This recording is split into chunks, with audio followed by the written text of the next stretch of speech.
లోకపోకడను మార్చగలిగే అద్భుత శక్తి ప్రభు వాక్కులో మాత్రమే ఉంది. మన హృదయాలను, మన మనస్సులను సిద్ధపరచుకునే దేవుని వాక్యాన్ని విందాం, మన జీవితాలను సరి చేసుకుందాం, దేవుని యొక్క దీవెనలు పొందుకుందాం. ప్రైజ్ ది లార్డ్, హల్లెలూయా. సంతోషంతో స్తోత్రం చెప్పండి. ఒకసారి మీ ప్రక్క తిరిగి మాట అడగండి, వాక్యం విందామని అడగండి. ఎస్, దేవుని మందిరానికి ఎందుకు వచ్చాం మనం?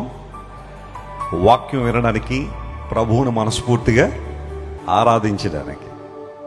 మరి మీలో ఎంతమంది ఆరాధన సమయంలో మీ హృదయాలు దేవుని సన్నిధిలో కృమ్మరిస్తున్నారో నాకే తెలియదు, కానీ when I observe some people, they are just pouring out their hearts before God. Bless Wesley గారు దేవుని ఆత్మ నింపుదలతో ఆరాధన చేస్తున్నప్పుడు మీలో చాలామంది దేవుని యొక్క ప్రసన్నతను అనుభవిస్తున్నారు, ఆయన మహిమను అనుభవిస్తున్నారు. అందుబట్టి నేను చాలా ప్రభువును స్తుతిస్తున్నాను. మరి కొంతమంది ప్రైజ్ అండ్ వర్షిప్ అయిపోయిన తర్వాత వస్తున్నారు. We ask you to come before praise and worship. రండి, దేవుని మందిరంలో స్తుతి ఆరాధనలు కూడా పాల్గొనండి. మీ చింతలు, మీ బాధలన్నీ ప్రభువు మీద వేసే సమయం అది. దేవుడు మనతో మాట్లాడుతున్నారు. ప్రతి ఆదివారం 3 ఆరాధనలు మన సంఘంలో జరుగుతున్నాయి. మీలో చాలామంది ఆధ్యాత్మికంగా బలపడుతున్నారు. ప్రియుడా, నువ్వు ఆత్మలో వర్ధిల్లితే అన్ని విషయాల్లో వర్ధిల్లుతావు. ఇది మన సంఘంలో మనం ప్రధానంగా ప్రకటించే మాట. స్పిరిచువల్ ప్రాస్పెరిటీ ఎప్పుడైతే మనలో ఉంటుందో దేవుడు అన్ని విషయాల్లో మనకు అభివృద్ధినిస్తాడు. కనుక ప్రతి ఒక్కరు శ్రద్ధగా దేవుని మాటలు వినాల్సిందిగా మనం చేస్తున్నాను. మరి ఈరోజు మన మధ్యకు మన ప్రియులు సీతా గారు మన మధ్యకి రావడం చాలా సంతోషం. Thank you ma'am for coming to Christ worship centre.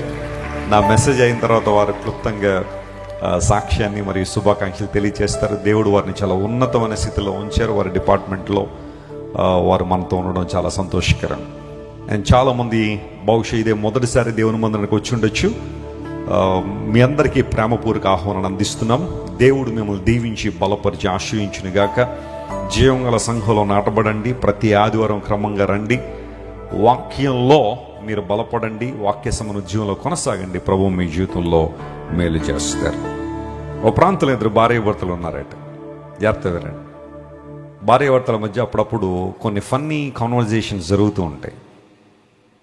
అందరూ ఇలా ఉంటారని అంటలేదు, కానీ కొన్ని కుటుంబాల్లో బహుశా ఇలాంటివి ఉండొచ్చేమో. భార్య భర్త దగ్గరికి వచ్చి అడిగింది ఒక ఆదివారం సాయంకాలం, ఏమండి, నేను ఒక 4 రోజులు కనబడకపోతే మీకు ఎలా ఉంటుందండి అని అడిగింది. ఆమె ఆ ప్రశ్న అడిగినప్పుడైనా ఈయన కొంచెం ఆలోచన చేయాలి కదా. సరే, ఆయన హృదయంలో ఉన్న విషయాలన్నీ బయటపెట్టేశాడు. 4 రోజులు నువ్వు కనబడకపోతే that will be excellent, mind blowing, చాలా సంతోషంగా, చాలా ఆనందంగా ఉంటారు 4 రోజులు అన్నాడు. ఆయన అన్నట్టుగానే సోమవారం భార్య కనబడలేదు, మంగళవారం భార్య కనబడలేదు, బుధవారం భార్య కనబడలేదు, గురువారం మెల్లమెల్లగా కళ్ళు తెరవడం ప్రారంభించాడు. భార్య కనబడింది ఆ రోజు. ఆదివారం సాయంకాలం ఆయన 2 కళ్ళు మీద కొట్టేసింది గరిటె పట్టుకొని. ఆ మిగతా 3 రోజులు అవి ఏం చేయలేదు, కనబడలేదు. కొన్నిసార్లు కొంతమంది కొన్ని ప్రశ్నలు అడిగినప్పుడైనా ఈ ప్రశ్న ఎందుకు అడుగుతుందని ఆ లోతైన భావాన్ని అర్థం చేసుకోకుండా సమాధానం చెప్పేసి ఇబ్బందులు పడేవాళ్ళు చాలామంది ఉన్నారు. భార్యాభర్తల బంధమైన, కుటుంబంలో అన్నదమ్ముల మధ్య బంధాలైనా, అక్క చెల్లెళ్ళ మధ్య బంధాలైనా, తోడి కోడళ్ళ మధ్య బంధాలైనా, స్నేహితుల మధ్య బంధమైనా స్థిరంగా ఉండాలి అంటే ఆ బంధంలో ప్రభువు ఉండాలి, దేవుని వాక్యం ఉండాలి. వాక్యానికి చోటిచ్చిన చోట కుటుంబ పరిస్థితులు సవ్యంగా ఉంటాయి, ప్రశాంతంగా ఉంటాయి. అలా కాని పక్షంలో అపవాది ప్రతి చోట అల్లరికి కర్త గనుక ప్రతి బంధాన్ని చెడగొట్టాలనే అపవాది ప్రయత్నం చేస్తాడు. కడవరి దినాల్లో దేవుడు మీకు ఇచ్చిన బంధాలు కాపాడుకోండి.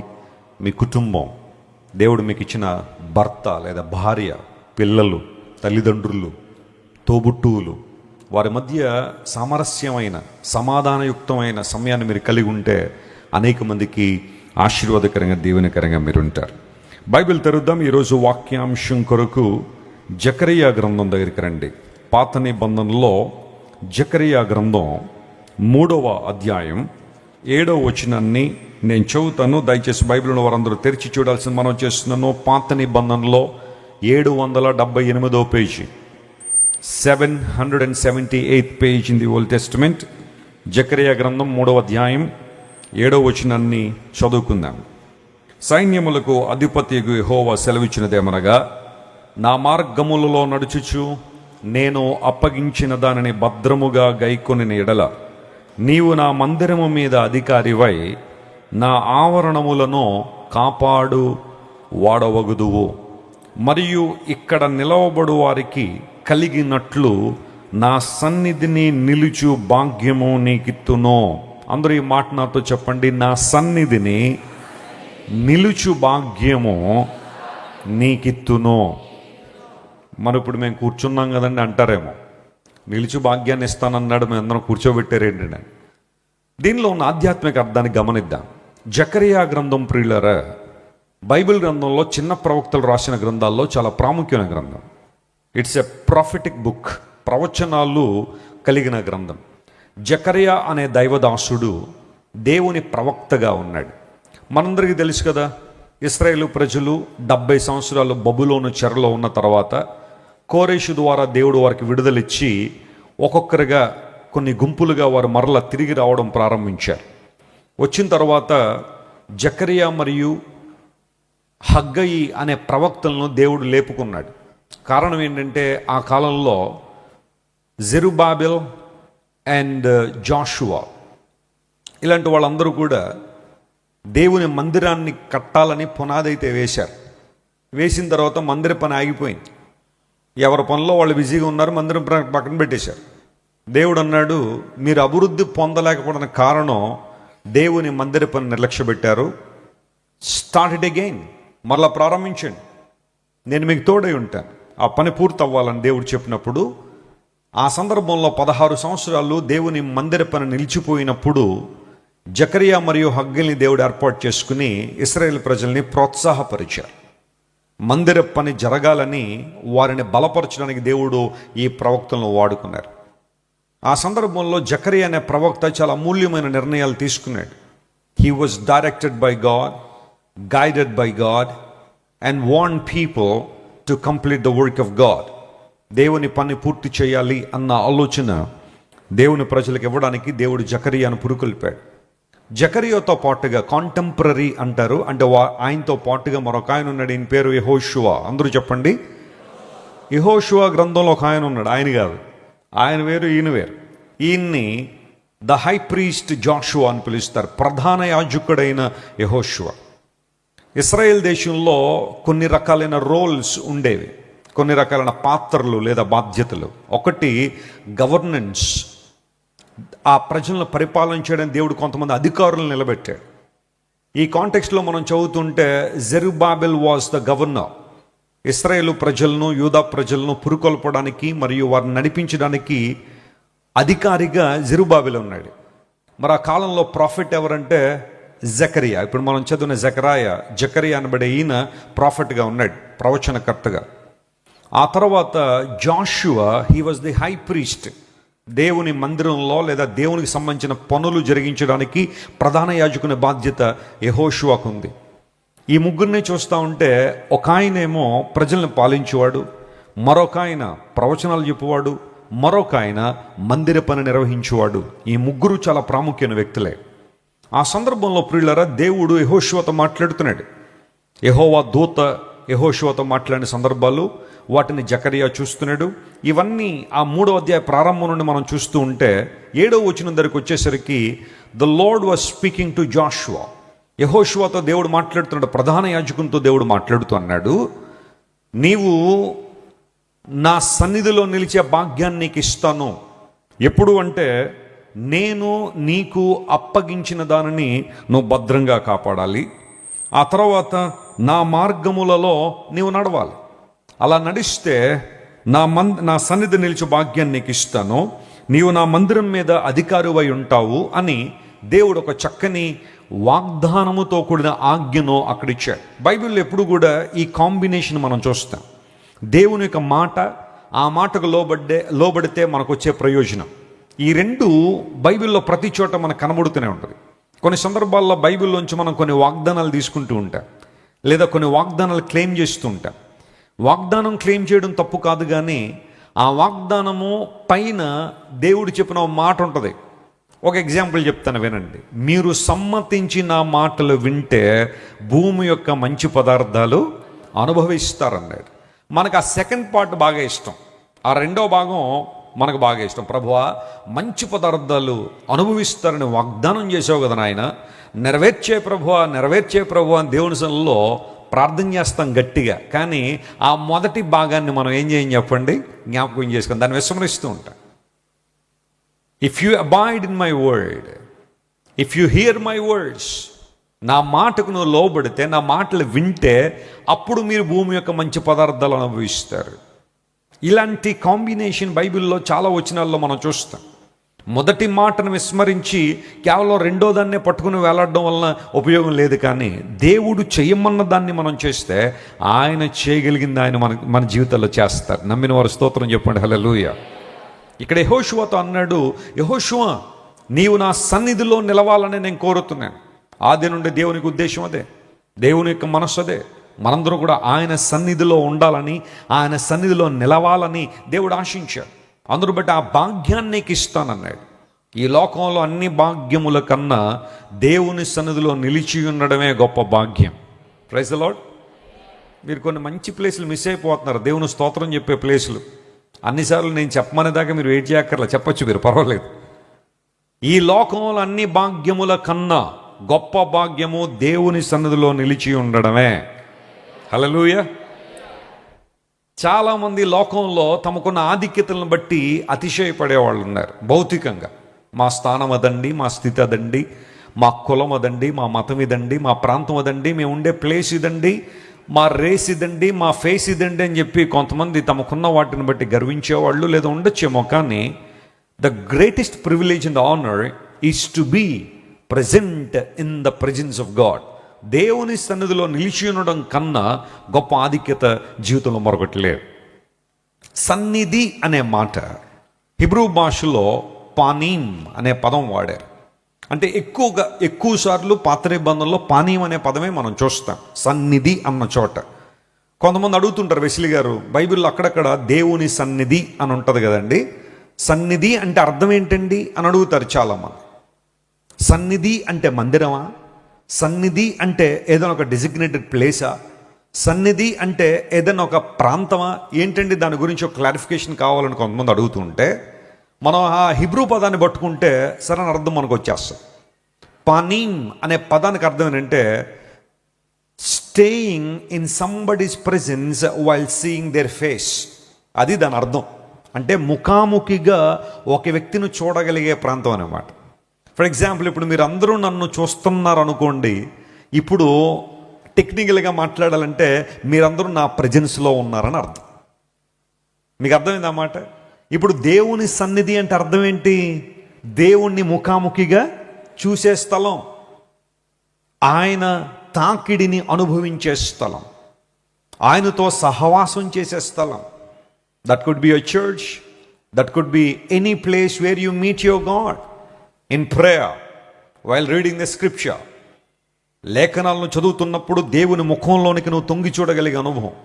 ప్రార్థన చేస్తున్నప్పుడు నీ భౌతిక నేత్రాలు మూసి మనోనేత్రాన్ని తెరిచినప్పుడు దేవుని యొక్క మహోన్నతమైన అనుభవాలను, ఆయన మహత్తును చూసే అనుభవం. That is called panim. Panim means seeing somebody face to face. ముఖాముఖిగా మనం చూడగలిగే ఆ వ్యక్తి ప్రెజెన్స్లో మనం ఉండడం. రెండవ అర్థం ఏంటి అంటే, సన్నిధి అన్న చోట పరిధి అనే మాట, ద బౌండరీ, దేవునికి సంబంధించిన పరిధి, అవధులు. అంటే దేవుడు లేని స్థలం అంటూ ఏది లేదు. కానీ కొన్ని బైబిల్ గ్రంథంలో దేవుని సన్నిధి అని ఉదాహరించబడినప్పుడు ఈ అర్థం కూడా రాయబడింది. దేవుని పరిధిలో ఉండడం, ఆయన చిత్తములో ఉండడం, ఆయన విజిలెన్స్లో ఉండడం, ఆయన కనుచూపులో మనం ఉండడం, అది కూడా దేవుని సన్నిధిలో ఉండడమే అనే విషయాన్ని లేఖనాలు ధృవీకరించాయి. Abiding in God's will, abiding in God's word, దేవుని వాక్యములోనూ మరియు ఆయన చిత్తములో మనం ఉండడం ఆయన సన్నిధిని ప్రేమించడం. ఇప్పుడు యెహోషువతో దేవుడు మాట్లాడుతున్నాడు, నా సన్నిధిలో నిలిచే భాగ్యాన్ని నీకు ఇస్తాను. ఈరోజు దేవుడు మనందరికీ కూడా అదే వాగ్దానం ఇస్తున్నాడు. విశ్వాసంతో ఈ వాగ్దానం నువ్వు క్లెయిమ్ చేయగలిగితే, దేవుని సన్నిధిలో ఏముంది, దేవుని సన్నిధిలో మనకి ఇవ్వబడే ఆశీర్వాదాలు ఏంటి, ఆయన సన్నిధిలో మనం ఉంటే మనం ఎలాంటి దేవుళ్ళు పొందుకుంటాం. ఈ మాట చెప్పక మునుపు నేను బైబిల్లోంచి ఒక ఇద్దరిని మీకు పరిచయం చేయాలని కోరుతున్నాను. ఆ ఇద్దరు పేర్లు మీరు కూడా చెప్పండి. మొదటి వ్యక్తి పేరు అబ్రహాము, చెప్పండి అబ్రహాము. రెండవ వ్యక్తి పేరు యోనా. ఈ ఇద్దరు కూడా వారి జీవిత అనుభవాల గురించి బైబిల్లో రాయబడితే వారిద్దరూ దేవుని సన్నిధి పట్ల వారికి ఉన్న యాటిట్యూడ్ ఏంటో లేఖనాల నుంచి ఒక 2 వచనాలు మీకు చూపించి ఆ తర్వాత నా అంశంలోకి వచ్చేస్తాను. Genesis chapter 17 and verse 1. ఆదికాండం 17వ అధ్యాయం మొదటి వచనం మనం చదివితే బైబిల్లో ఈ మాట రాయబడింది. అబ్రాము 99 ఏండ్ల వాడైనప్పుడు 99 ఏండ్ల వాడైనప్పుడు యెహోవా అతనికి ప్రత్యక్షమై నేను సర్వశక్తిగల దేవుడును నా సన్నిధిలో నడుచుచు, చెప్పండి ఎక్కడ నడవాలని అడుగుతున్నాడు ప్రభు. నా సన్నిధిలో నడుచుచు నీవు నిందారహితుడివై ఉండాలా. You must cultivate a blameless character while you serve me. నన్ను వెంబడిస్తున్నప్పుడు నీలో నిందారహితుడిగా ఉండాలి. నింద పడడానికి కూడా అవకాశం నువ్వు ఇవ్వకూడదు. నేనంతా బాగానే ఉండి వెసిలి గారు అయినా నిందలు వేస్తున్నారండి అంటే తర్వాత సంగతి అది. కానీ నీలో ఏదైనా లోపం ఉందా, నీలో ఏదైనా పాపం ఉందా, దేవునికి ఏదైనా అంశం ఏదైనా ఉన్నప్పుడు ప్రజలు గనక అక్కడ వేలెత్తి చూపిస్తున్నారంటే నువ్వు వారి మీద పెద్ద నోరేసుకుని పడిపోవాలని కాదు, అక్కడ నువ్వు సరి చేసుకోవాలి. అక్కడ నిందలు ఏమీ లేకుండా వేయిస్తే తర్వాత సంగతి. కానీ నీలో ఏదైనా పొరపాటు ఉండి ఎవరైనా మాట్లాడుతున్నారంటే అక్కడ నువ్వు సరి చేసుకోవాలి. దేవుడు అన్నాడు, అబ్రామా 99 సంవత్సరాలు నీకు వచ్చేసాయి, you are very close to the promise. అయితే నేను నిన్ను కోరుకుంటుంది ఏంటో తెలుసా? నా సన్నిధిలో నువ్వు నడవాలి. ప్రభువా నడవలేదా ఇంతకాలం నీ సన్నిధిలో? am I not rejoicing in your presence so far? దేవుడు అన్నాడు, అబ్రహామా ఎక్కడో చిన్న అలైన్మెంట్లో తేడా వచ్చింది. అబ్రహాం 86వ సంవత్సరంలో హాగరును అబ్రహాము తీసుకువెళ్ళిన తర్వాత హాగరు ద్వారా ఇష్మాయేలు పుట్టాడు. అప్పటి నుంచి 99 సంవత్సరాలంటే 13 సంవత్సరాల సమయంలో అబ్రహాం యొక్క మనస్సు బహుశా దేవుని డైవర్ట్ అయిందేమో, వాగ్దానాల నుంచి తప్పుకుందేమో. ఇంక ఇష్మాయేలే వాగ్దాన పుత్రుడు. దేవుడు ఎలాగే ఇష్మాయేల్ని హాగర్ ద్వారా ఇచ్చాడు కాబట్టి ఇంక ఇతనే నా సర్వస్వం అని బహుశా అబ్రహాము సాటిస్ఫై అయిపోయి ఉండొచ్చు. కానీ దేవుడు అన్నాడు, no Abraham, you should fix your eyes on the promise that I have given you and I will bless you through Sarah. I will give a promise son through Sarah. హాగరు ద్వారా పుట్టిన కుమారుడు ఇష్మాయేలు వాగ్దాన పుత్రుడు కాదు. శారమ్మ ద్వారా కలగబోతున్న కుమారుడు వాగ్దాన పుత్రుడై ఉంటాడు. Are you still believing in my word? నా మాట మీద ఇంకా నీకు విశ్వాసం ఉందా? అయితే నా సన్నిధిలో ఉన్నాడు. Walk in my presence and be blameless. 17వ అధ్యాయంలో దేవుడు అబ్రాము పేరు మార్చాడు. అబ్రామును దేవుడు అబ్రహాముగా మార్చాడు. ప్రైజ్ ది లార్డ్, హల్లెలూయా. అబ్రాము అనే మాటకు ఎగ్జాల్టెడ్ ఫాదర్ అని అర్థం, హెచ్చింపబడిన తండ్రి అని. బహుశా అబ్రహాముకి ఆ పేరు పెట్టినప్పుడు తెరహు ఆయన ఉద్దేశం ఏంటంటే నా కుమారుడు హెచ్చింపబడేవాడుగా ఉండాలి. కానీ తెరహు యొక్క కుటుంబ పరిస్థితి బాగాలేదు. అబ్రహాము పెరిగిన వాతావరణం మంచిది కాదు. తెరహు విగ్రహారాధన చేసేవాడు. విగ్రహారాధన పరిస్థితిలో తెరహు ఉన్నప్పుడు అబ్రహాము కూడా బాల్యం బహుశా విగ్రహారాధనలోనే గడిచింది. కల్దీయ జ్ఞానంలోనే కలిసింది. కల్దీయ మాంత్రిక శక్తుల చుట్టే బహుశా వారు తిరిగి ఉండొచ్చు. అబ్రాము అనే మాటకు ఎగ్జాల్టెడ్ ఫాదర్, తన శక్తి ద్వారా, తన ప్రభావం ద్వారా, లేదా తను ఆరాధన చేస్తున్న ఆ చేతులతో చేసుకున్న దేవుళ్ళ ద్వారా హెచ్చింపబడాలనే ఉద్దేశంతో బహుశా తెరహు అబ్రాముకి అబ్రాము అనే పేరు పెట్టుంటాడు. But Abram, I would like to change your name. అబ్రహాము అని దేవుడు పిలవడం ద్వారా అబ్రహాం అనే మాటకు అర్థం ఏంటో తెలుసా? ఫాదర్ ఆఫ్ మల్టిట్యూడ్స్, అనేక జనములకు తండ్రి అని. ఆ పేరు మార్చేటప్పుడైనా అబ్రహాము కనిపించవచ్చు, ప్రభువా ఒక్కడు లేడయ్యా నాకు ఇప్పటి వరకు అంటే శారమ్మ ద్వారా. But how can you call me as the father of multitudes? నా మహత్ అదే అబ్రహాము. బహుశా నువ్వు నీ యొక్క పాత జీవితాన్ని చూసి లేదా గత జీవితాన్ని చూసి నీ ఐడెంటిటీ నువ్వు డిటర్మిన్ చేసుకుంటావేమో, లేదా నీ వర్తమానాన్ని చూసి నీ స్థితిని పిలుస్తావేమో. కానీ దేవుని యొక్క మంచి లక్షణం ఏంటో తెలుసా? ఆయన నీ భవిష్యత్తును చూసి పిలిచే దేవుడు. చప్పట్లు కొట్టే దేవుని అనుమాయపరచను. హల్లెలూయా. God sees your future and he calls you by that name. దేవుడు నీ భవిష్యత్తు ఎరిగిన వాడు కనుక నీ భవిష్యత్తులో నువ్వు పొందే ఆశీర్వాదాన్ని బట్టే ఈరోజు దేవుడు నిన్ను పేరు పెట్టి పిలుస్తాడు. హల్లెలూయా. అదే జరిగింది అబ్రహాం జీవితంలో. But in order to receive all those blessings, Abraham, walk in my presence. 17వ అధ్యాయం గతించిన తర్వాత 18వ అధ్యాయం మనం చూస్తే దేవుడు అబ్రహామును దర్శించినప్పుడు అబ్రహాము దేవుని సంతోషపరచాలని, సంతృప్తిపరచాలని పరుగెత్తినట్టుగా, ప్రయాసపడినట్టుగా మనం చూస్తాం. అబ్రహాము దేవుని సన్నిధిలో నడిచాడు. అందరిని బట్టే 100 ఏండ్ల ప్రాయంలో తండ్రి అయ్యాడు. స్తోత్రం చెప్పండి. హల్లెలూయా. చాలాసార్లు మీకు చెబుతూ ఉంటాను, అబ్రహాము ఇస్సాకుని ఎత్తుకుని అలా బయటికి రాగానే ప్రజలందరూ ఏమనేవారో తెలుసా? బహుశా ఏమని ఉండేవారో తెలుసా? అబ్రహాం గారు మీ మనోడా అండి అని అడుగుండేవారేమో. ఎందుకోసం అంటే ఇస్సాకు అబ్రహాము వాళ్ళిద్దరికి మధ్య వ్యత్యాసం 100 సంవత్సరాలు. ఆ కుమారుని చూసినప్పుడు is he your grandson అంటే no no no he is my son, నా కుమారుడే. How it is possible at this age? ఒకవేళ అబ్రహాముకు బలం ఉంటే ఉండునుగాక, కానీ శారమ్మ మృతతుల్యం అయిపోయిందంట గర్భం. ఆ సందర్భంలో దేవుడు వారిద్దరిని జ్ఞాపకం చేసుకుని వాగ్దాన పుత్రుని ఇచ్చాడు. Praise the Lord. When you walk in the presence of God you will see his amazing miracles. నువ్వు దేవుని సన్నిధిలో నడిచినప్పుడు దేవుని కార్యాలను నువ్వు చూస్తావు. బట్ యోనా దగ్గరికి వద్దాం. యోనా పరిస్థితి ఏంటో ఒకసారి పరిశీలన చేద్దాం. చూడండి, లేఖనాల్లో మనం చదివితే యోనా గ్రంథంలో ఒక మాటను మీకు పరిచయం చేస్తాను. 1వ అధ్యాయం 10వ వచనం తీయండి ఒకసారి. The book of Zona chapter 1 and verse 10 the Bible says, తాను యెహోవా సన్నిధిలో నుండి పారిపోవచ్చున్నట్టు. చూడండి, ఈ ఒక్క మాట చాలు. యోనా ఎక్కడి నుంచి పారిపోతున్నాడంట? ఏమైంది యోనా? నీకు బానే ఉండేవాడు కదా ఇంతవరకు, దేవుని ప్రవక్త అనే పేరుంది. You are called as a prophet of God. Jonah, what happened? I'm running from the presence of God. దేవుని సన్నిధిలో నుండి యోనా ఏమైపోతున్నాడు? పారిపోతాడు. అంటే దేవుని సన్నిధిలో నుండి పారిపోతాడంటే అర్థం ఏంటి? దేవుడు చెప్పిన మాటకు లోబడక ఆయన చిత్తములో నుండి యోనా ఏమైపోతున్నాడు? పారిపోతున్నాడు.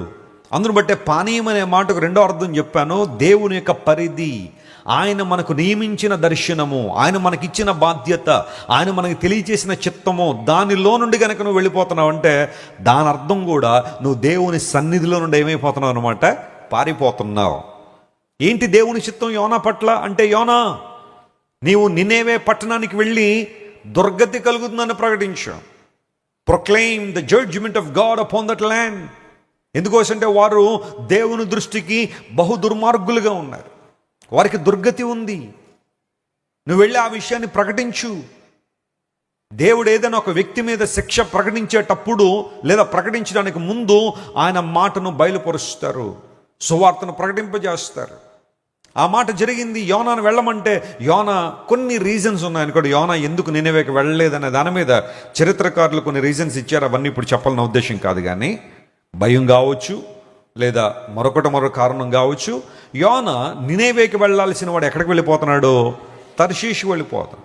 ఈరోజు స్పెయిన్ అనే దేశం మీరు చూస్తే ఇంగ్లాండ్, ఆ తర్వాత పోర్చుగల్, స్పెయిన్ ఇవన్నీ కూడా ఒకే లైన్లో ఉంటాయి. ఆ స్పెయిన్ అనే దేశాన్ని అక్కడ ఉండేదన్నమాట తర్షీష్ అని. ఆ పూర్వ దినాల్లో ఆ ప్రాంతాన్నంతా కూడా తర్షీష్ అని పిలిచేవారు. లేదా ఇంగ్లాండ్ దగ్గర నుండి ఆ ప్లేస్ అంతా కూడా తర్షీష్ అని పూర్వదినాల్లో పిలిచేవారు. అయితే ఇప్పుడు ఎగ్జాక్ట్గా లొకేషన్ మనం ఐడెంటిఫై చేయాలంటే that will be in Spain. అక్కడికి ఓడ టికెట్ కొనేసుకుని యోనా వెళ్ళిపోతున్నాడు. దేవుని చిత్తములో నుండి వెళ్ళిపోయాడు. అందుకుగాను యోనా అనేక మందికి ఎలా మారాడు చెప్పండి? ఇబ్బందికరంగా మారాడు. ఆశీర్వాదకరంగా ఉండాల్సిన ప్రవక్త, దీవెనకరంగా ఉండాల్సిన వ్యక్తి అనేక మందికి ఎలా మారాడు? ఇబ్బందికరంగా మారాడు. తనను బట్టి ఓడంతా తెలియజేయాల్సిన పరిస్థితి వచ్చింది. చాలా ఓడలో ఉన్న గూడ్స్ అంతా బయటికి వేసేసారు. ఇంకా మనుషులు ఒక్కరు మిగిలేరు అంతే. తుఫానులో వాళ్ళందరూ బయట పడతామో లేదన్న భయంకర పరిస్థితి రావడానికి కారణం యోనా యొక్క అవిధేయత. అబ్రహాము విధేయత అబ్రహాముకి ఆశీర్వాదాన్ని తీసుకొచ్చింది, సమగ్రమైన జీవితాన్ని ఇచ్చింది, వాగ్దాన పుత్రుని కళ్ళారా చూడగలిగే ఆధిక్యతనిచ్చింది. ఎందుకంటే దేవుని సన్నిధిలో నడిచాడు అబ్రహాం. యోనా దేవుని సన్నిధిలో నుండి పారిపోయాడు కనుక ఎన్ని రకాలైన ఇబ్బందులు పడాలో ఒక వ్యక్తి అన్ని రకాల ఇబ్బందులు పడ్డాడు. మానసికంగా ఇబ్బంది పడ్డాడు, ప్రవక్తకున్న గౌరవం అంతా పోయింది. ఆయన ఏమని పిలిచారో తెలుసా? ఓయి నిద్రపోతా, ఓ మైటీ ప్రాఫిట్ ఆఫ్ గాడ్ అని పిలవాల్సిన ఆ చోట యోనాని ఏమని పిలిచారు తెలుసా? నిద్రపోతా. ఆ మాట విన్నప్పుడైనా యోనాకి ఏమొచ్చి ఉండాలా? బుద్ధి వచ్చి ఉండాలి. అరే, ఇప్పటిదాకా అందరూ ప్రవక్త గారు అని పిలిస్తే ఇప్పుడు నా టైటిల్ మారిపోయింది ఏంటి? నిద్రపోతా అని పిలుస్తున్నారు.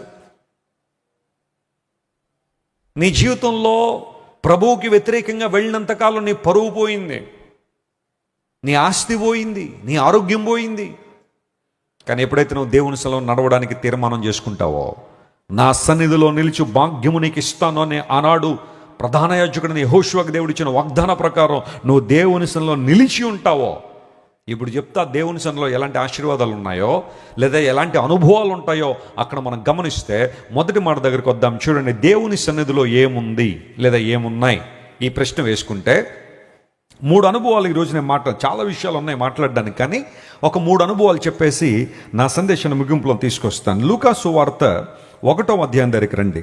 దానిలో ఓ చక్కని మాట లేఖనాల్లో మనం చూస్తాం.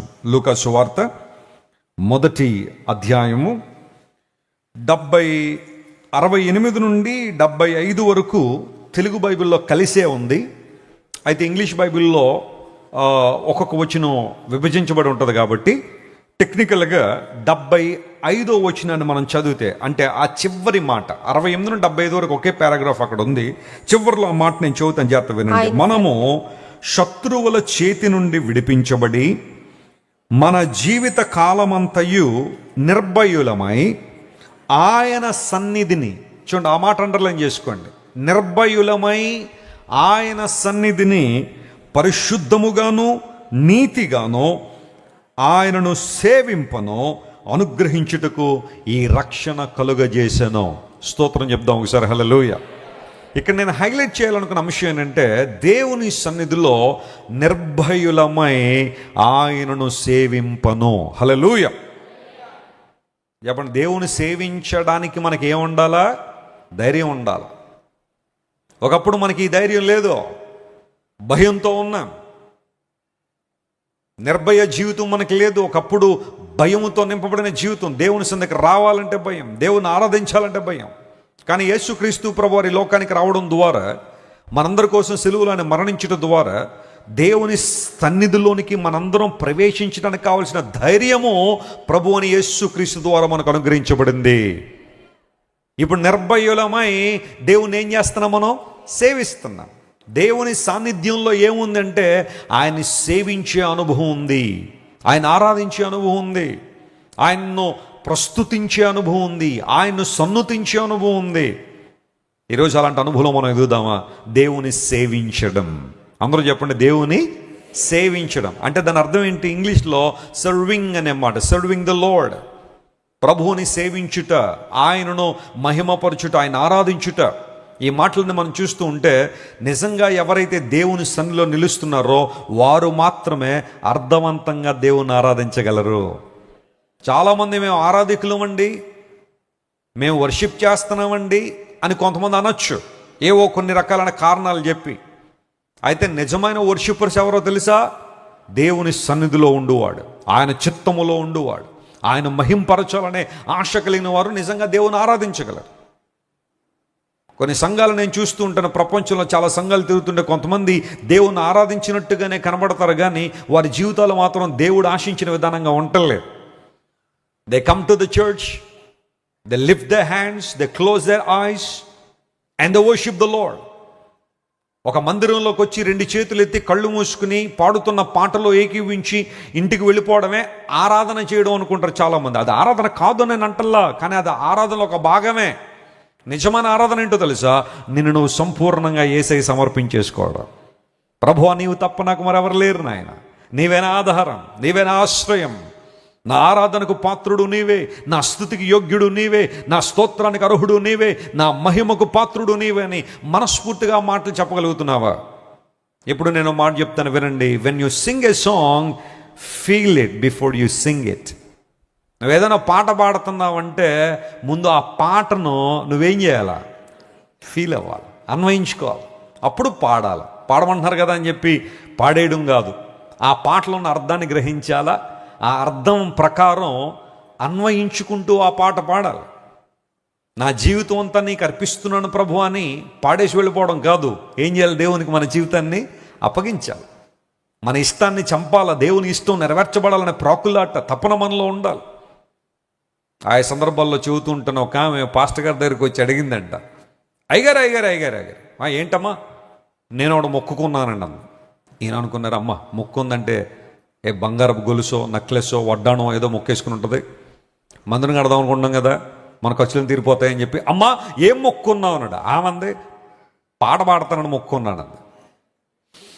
థ్యాంక్ గాడ్, ప్రసంగం చేస్తారని మొక్కుకోలేదు. ప్రసంగం చేస్తానని మొక్కుకుంటే ఇప్పుడు నా పరిస్థితి ఏంటో అనుకున్నాడే ఆయన. పాట పాడతామమ్మా, పాడే. వెంటనే మైక్ తీసుకుంది, పాట పాడుతుంది. ఆ పాటలో ఏముందంటే, శ్యామ్ వేదాల గారని నర్సపూర్లో పాస్టర్ గారు ఉంటారు, ఆయన మంచి పాటలు రాశారు. ఆయన నీ ఉంటే నాకు చాలు యేసయ్యా, నీ వెంటే నేను ఉంటాను యేసయ్య పాడతాం కదా, నీ మాట చాలయ్యా, అది ఆయన రాసిందే పాట. ఆ తర్వాత ఇప్పుడు నేను చెప్పే పాట కూడా, నేనేమైనా ప్రభువా నిన్నే స్తుతిస్తాను, నాకేమున్నా ప్రభువా నీకర్పిస్తాను, నేనేమై ఉన్నానో అది నీ కృప వల్లనే ప్రభువా, నాకున్నదంతా నీవిచ్చిందే ప్రభు అనే పాట. చాలా బాగుంటుంది పాట. అప్పుడప్పుడు నేను కూడా పాడుతూ ఉంటాను ఆ పాట. సరే, ఈమె పాట ఎత్తుకుంది, పాడిందే పాడి అందులో 3 వచనాలు ఉంటాయి, 1 2 సార్లు పాడి 6 సార్లు పాడేసి పాట అయిపోయిన తర్వాత అయ్యగారు కానుక తీసుకుని దేవుని సేవలో వాడేయండి అందంట. సరే, ఆయన అనుకున్నాడు, మరి నాకు ఉన్నదంతా నీదే అన్నది కదా, ఆ దేహం మీద 1 కేజీ బంగారం ఉంది కదా, అంతా కాకపోయినా కొంతైనా ఇస్తుందేమో అని చూస్తే ఆమె అయ్యగారి చేతిలో 5 రూపాయలు కాసు పెట్టేసి, ఇప్పుడు ఎక్కడ వాడేయాలట దాన్ని? ప్రభువా, సేవకుడా దేవుని సేవలో వాడేయండి. నీ స్థితి అదే అయితే నేను కాదంటలేదు. I'm not against giving to the Lord, no matter what it is. కొంతమంది దేవుని సన్నిధికి వచ్చి రూపాయి వేసేవాళ్ళు ఉంటారు, అందులో ఇబ్బంది ఏమి లేదు. నువ్వు ఎంత వేసావన్న ప్రశ్న కాదు అక్కడ. భేద విధవరాలు వేసిన 2 కాసులను కూడా దేవుడు ఏం చేశారు చెప్పండి? గుర్తు. నీ స్థితి అదే అయితే దేవుడు దాని గురించి ఏం పట్టించుకోడు ఆయన. ఆయన ఇన్ఫ్యాక్ట్ ఇంకా నేను గౌరవిస్తాడు, ఇంకా నేను సన్మానిస్తాడు ఆయన, నీ స్థితి అదే అయితే. కానీ ఆమె పాడిన పాటకి ఆమె సమర్పణకు ఏం లేదు చెప్పండి, సంబంధం లేదు. కొంతమంది మాటలు చాలా గొప్పగా ఉంటాయి, కానీ క్రియల్లో మాత్రం వాటిని ఏం చేయలేరు, నెరవేర్చలేరు. నేను కొన్ని పాటలు పాడేటప్పుడు చాలా జాగ్రత్తగా పాడతాను. ఎందుకోసం తెలుసా? కేవలం పాట అంటే ఏదో నలుగురు బాగా పాడుతున్నారని చెప్పి వెళ్ళిపోవడానికి కాదు. ఆ పాటలో ఉన్న అర్థం మన జీవితంలో కనబడుతుందా? ప్రభు యేసుకు నా సర్వము వినయముగా నొసగెదను, తన ప్రాణము నాకు ఇచ్చిన దేవునికి సమస్తము ఇచ్చేదని అన్నప్పుడు దేవుని కొరకు నీ సమయాన్ని ఇవ్వగలుగుతున్నావా? ప్రాణం ఇచ్చేస్తానని పాడతాం మంచిదే, ఆ ప్రాణం అక్కడ పెట్టు కాసేపు, కానీ నీ సమయం అన్న ఇవ్వగలుగుతున్నావు ముందు? కొంతమంది ప్రభువు నా ప్రాణం ఇచ్చేస్తానండి, నిమిషం కూడా ప్రార్థన చేయడు రోజుకి. నువ్వు నిమిషం కూడా ప్రార్థన చేయకుండా ప్రాణం ఎలా ఇచ్చేయగలిగావు నువ్వు దేవునికి? ప్రభువుకి నా సమయం ఇస్తానన్నప్పుడు, నా సామర్థ్యాన్ని ఇస్తానన్నప్పుడు, ఏదైనా ఇలాంటి మీటింగులు జరుగుతున్నా లేదా ఆదివారం ఆరాధన జరుగుతుంటే ఒక అరగంట ముందు వచ్చి, ఇక్కడ ఏమన్నా పని ఉందండి వెస్లీ గారు, నేను ఆ పని చేస్తాను, కొంచెం నా బలం లోకానికి ఖర్చు పెట్టాను 6 రోజులు, ఈ రోజున దేవుని కోసం చిన్న పనైనా అప్పగింపని చేస్తాను ఎప్పుడైనా అడిగావా? దేవుని మందిరాల్లో మనం గెస్టులుగానే ఉంటున్నాం, కానీ ఇది నా ఇల్లు, ఇది దేవుని మందిరం, దేవుడు మాకు ఇచ్చిన గృహం, ఇది దేవుని మందిరం, I need to serve there అని ఎప్పుడైనా హృదయపూర్వకంగా వచ్చి పని చేసావా? కొన్ని సందర్భాల్లో ఎవరైనా పని చెప్తే మాకు చెప్తారా మీరు పని? మా స్టేటస్ ఏమనుకున్నావు? నీ స్టేటస్ ఏదైనా కావచ్చు, అందులో ఇబ్బంది లేదు, కానీ దేవుని సేవ చేయడానికి మనకు స్టేటస్ అక్కర్లా. హల్లెలూయా. మనసుంటే చాలు, చేయొచ్చు నువ్వు దేవుని కోసం. ఈరోజు ఒకవేళ మీరు ఇక్కడ ఉన్నారు, రేపు పొద్దున్న రిటైర్డ్ అయ్యో లేదా ప్రమోషన్ వచ్చో ట్రాన్స్ఫర్ అయ్యో మరో ప్రాంతానికి వెళ్తే నేర్చుకోండి ఈ విషయాలు. అక్కడికి వెళ్ళిన తర్వాత కూడా పని చేయండి అక్కడ దేవుని కోసం. Nobody is guest in the house of God. దేవుని సన్నిధిలో ఎవ్వరు గెస్ట్లో లేరు, అంతా ప్రభు బిడలే, మనమంతా ఒకటే. ఈ యాటిట్యూడ్ ఉందా? దేవుని సన్నిధిలో ఆరాధించడం, ఆయన మనస్ఫూర్తిగా స్తుతించడం, So worship is not just uttering few words in the presence of God, but it's all about surrendering ourselves. మనం సంపూర్ణంగా ఏం చేయాలన్న దేవునికి. అందును బట్టే పౌలు అన్నాడు, క్రీస్తు వాత్సల్యాన్ని బట్టి మిమ్మల్ని బ్రతిమాలుతున్నాను ఏమన్నా తెలుసా, మీ శరీరములను సజీవ యాగంగా దేవునికి ఏం చేయండి, సమర్పించేయండి. That's a true worship. అది యుక్తమైన సేవ అన్నాడు. ఈ లోక మర్యాదను అనుసరింపక దేవుని చిత్తం ఏదో పరీక్షించి తెలుసుకున్నట్లుగా మీ మనస్సు మారి రూపాంతరం పొందండి. Amazing words. రోమాపత్రిక ధ్యానాంశాల్లో మీలో ఎంతమంది ఆత్మలో పరవశించారో లేదో నాకే తెలియదు, కానీ నేను రోమాపత్రిక చదివిన ప్రతిసారి ప్రభువులో ఆనందిస్తుంటాను. నా ఆత్మ పరవశిస్తూ ఉంటుంది దేవునిలో. ఒక్కొక్క మాట పౌలు గారి ద్వారా పరిశుద్ధాత్మ దేవుడు రాయించిన మాటది, ఇట్టి సేవ మీకు యుక్తమైన సేవ. స్తోత్రం చెప్పండి, హల్లెలూయా. ఏ సేవ అంటే మీ సేవ కాదు. ఏ సేవ ఇది? ఈ సేవ, మీ సేవలు ఇవి చాలా ఉన్నాయి. దేవునికి ఇష్టమైన సేవ, యాక్సెప్టబుల్ సర్వీస్, దేవుడు మెచ్చుకునే సేవ. అలాంటి అనుభవం మనం వద్దామా? దేవుని సన్నిధిలో ఏముందంటే దేవుని సేవించే అనుభవం ఉంది. యెహోషువ అనే దైవజనుడు ఒక సందర్భంలో అన్నాడు, మీరు ఎవరిని సేవిస్తారో మీ ఇష్టం, కానీ నేనును నా ఇంటి వారును ఎవరిని సేవిస్తాం? యెహోవాను సేవిస్తాం. ఇక్కడున్న ప్రతి కుటుంబ నేపథ్యం అలా ఉండాలి. ఇక్కడున్న ప్రతి కుటుంబం యొక్క దర్శనం అదే ఉండాలా. Lord, we would like to serve you with our family. నువ్వు వస్తున్నావు మంచిదే, వాట్ అబౌట్ యువర్ ఫ్యామిలీ? నువ్వు సమయానికి వస్తున్నావు, బైబిల్ పట్టుకుని వస్తున్నావు మంచిదే, కానీ నీ కుటుంబ పరిస్థితి ఏంటి? వారు ఎక్కడున్నా కానీ అక్కడ దేవుని మందిరానికి వెళ్తున్నారా? దేవుని సంఘంలోకి వెళ్తున్నారా? ప్రభువుని ఆరాధన చేస్తున్నారా? నీ పిల్లలకి అన్నీ చూసుకుంటున్నావు మంచిదే, మంచి కాలేజ్, మంచి యూనివర్సిటీ, మంచి బట్టలు కావాలండి, మా వాళ్ళు మంచి దేశాల్లో స్థిరపడాలండి, మంచి ఎర్నింగ్ కావాలండి, ఇవన్నీ చూసుకుంటున్నావు, కానీ మరి what about the spiritual life? బాలుడు నడవలసిన త్రోవను వారికి ఏం చేయాలా? నేర్పించాలా. కొంతమంది తెలియక సమయం వచ్చినప్పుడు వాళ్ళే నేర్చుకుంటారంటారు. సమయం వచ్చినప్పుడు నేర్చుకుంటారు, కాదంటలేదు, కానీ మరి నువ్వేం చేస్తావు? నీ బాధ్యత ఏంటి? దేవుడు నీకు ఎందుకు బిడ్డలనిచ్చాడు? ఎవరో వాళ్ళకి చెప్తారనా? నువ్వు చెప్పవా? నువ్వు బోధించవా? ఉగ్గు పాలతో పిల్లలకు దేవుని యొక్క మార్గాలు ఉపదేశిస్తే, దేవుని మాటలు పలికితే, దేవుని యొక్క ఔన్నత్యమైన విషయాలు చెప్పగలిగితే దేవుని కార్యాలు ఎంత అద్భుతంగా ఉంటాయి. మా ధన్య ట్రైఫోస్ని బట్టి నేను చాలా ప్రభువును స్తుతిస్తాను. ఆ బిడ్డ అనేక చోట్ల పాటలు పాడుతున్నప్పుడు అనేక మంది వచ్చి చాలా చక్కగా పాడుతుందండి. నేను ఒకటే మాట అంట, ఇది కేవలం దేవుని కృప మాత్రమే. హల్లెలూయా. కారణం కూడా చెప్తాను మీకు. బ్లెస్సీ గారు ధన్యను మోస్తున్నప్పుడు, అంటే ధన్య ట్రైఫోస్ ఇంకా కడుపులో ఉన్నప్పుడు ఎక్కువ పాటలు పాడుతుండేవారు. నేను చాలా బిజీగా ట్రావెల్ చేసేవాడిని. నాకు సందర్భం వచ్చినప్పుడు కూడా ఏమండి ఓ పాట పాడండి అంటే పాడేవాడిని నేను కూడా. ఆ బిడ్డ లోపల నుంచి వింటదన్న విశ్వాసం మాకుంది. అందును బట్టే వాక్యం, దేవుని సంబంధించిన పాటలు, లేఖనాలు తెరిస్తే గట్టిగా చదివేవాడిని. బ్లెస్సీ గారు వినాలా, లోపల ఉన్న బిడ్డ కూడా వినాలనే ఆలోచన. అందును బట్టి ఆ బిడ్డ బయటకు వచ్చిన తర్వాత చాలా అతి త్వరలోనే బైబిల్కి సంబంధించిన పాటలు చాలా ఈజీగా క్యాచ్ చేయడం ప్రారంభించాను. What ever you teach to your children, they will utter them. నువ్వు ఏదైతే చెబుతూ ఉంటావో, వారు ఏదైతే ఎక్కువ వింటూ ఉంటారో, వారి సబ్ కాన్షియస్ మైండ్లో ఏవైతే ఎక్కువగా ఫీడ్ చేస్తుంటావో అవే వారి నోట నుండి బయటకు వస్తూ ఉంటాయి. స్తోత్రం చెప్పండి, హల్లెలూయా. హృదయము నిండి ఉన్నదాన్ని బట్టి ఏం మాట్లాడద్దు అన్నాడు? నోరు మాట్లాడు. నీ హృదయం ఆరాధనతో నింపబడితే, దేవుని మాటలతో నింపబడితే నీ నోరు కూడా అలాగే నింపబడుతుంది. దేవుని సన్నిధిలో ఆయన ఆరాధించే భాగ్యాన్ని దేవుడు మనకిచ్చాడు. మనలో ఏ ఒక్కరికి దేవుని సన్నిధికి వచ్చే ఆధిక్యత, అర్హత లేదు. ఎందుకంటే బైబిల్ సెలవిస్తూ ఉంది, అందరూ పాపము చేసి దేవుని మహిమకి ఏమైపోయారట? దూరం అయిపోయారు. కానీ యేసు ప్రభు నీ కోసం నా కోసం శిలువలో మరణించి ఆ గొప్ప బాధను ఆయన తీసుకుని, ఆ తీవ్రమైన వేదన మన కోసం భరించి ఆయన చెయ్యాలనుకున్న పని ఏంటో తెలుసా? దేవాలయంలో తెర పైనుండి క్రిందకి చినిగిపోయిందని బైబిల్లో రాయబడి. The veil of the temple was torn down when Jesus died on the cross. సిలువలో యేసు ప్రభు చనిపోయినప్పుడు దేవాలయపు తెర పైనుండి క్రిందకి చిరిగిపోయింది. 4 అంగుళాలు ఉండేదట మందం. మన ఇంట్లో కట్టెలు ఎంత ఉంటాయి చెప్పండి? పలచగా ఉంటాయి కదా. 4 అంగుళాల మందాన్ని మీరు ఊహించండి. 300 పీసులట. 300 పీసుల క్లాత్ని ఒక్కొక్కటి జత చేసి చాలా బలంగా ఆ తెర తయారు చేస్తే అటు ప్రక్కన ఒక 2 ఏనుగులు, ఇటు ప్రక్కన 2 ఏనుగులు పెట్టి లాగిన ఆ తెర చినగదంట. అంత స్ట్రాంగ్గా ఆ తెర సిద్ధపరిచి దేవాలయంలో వేలాడదీశారు.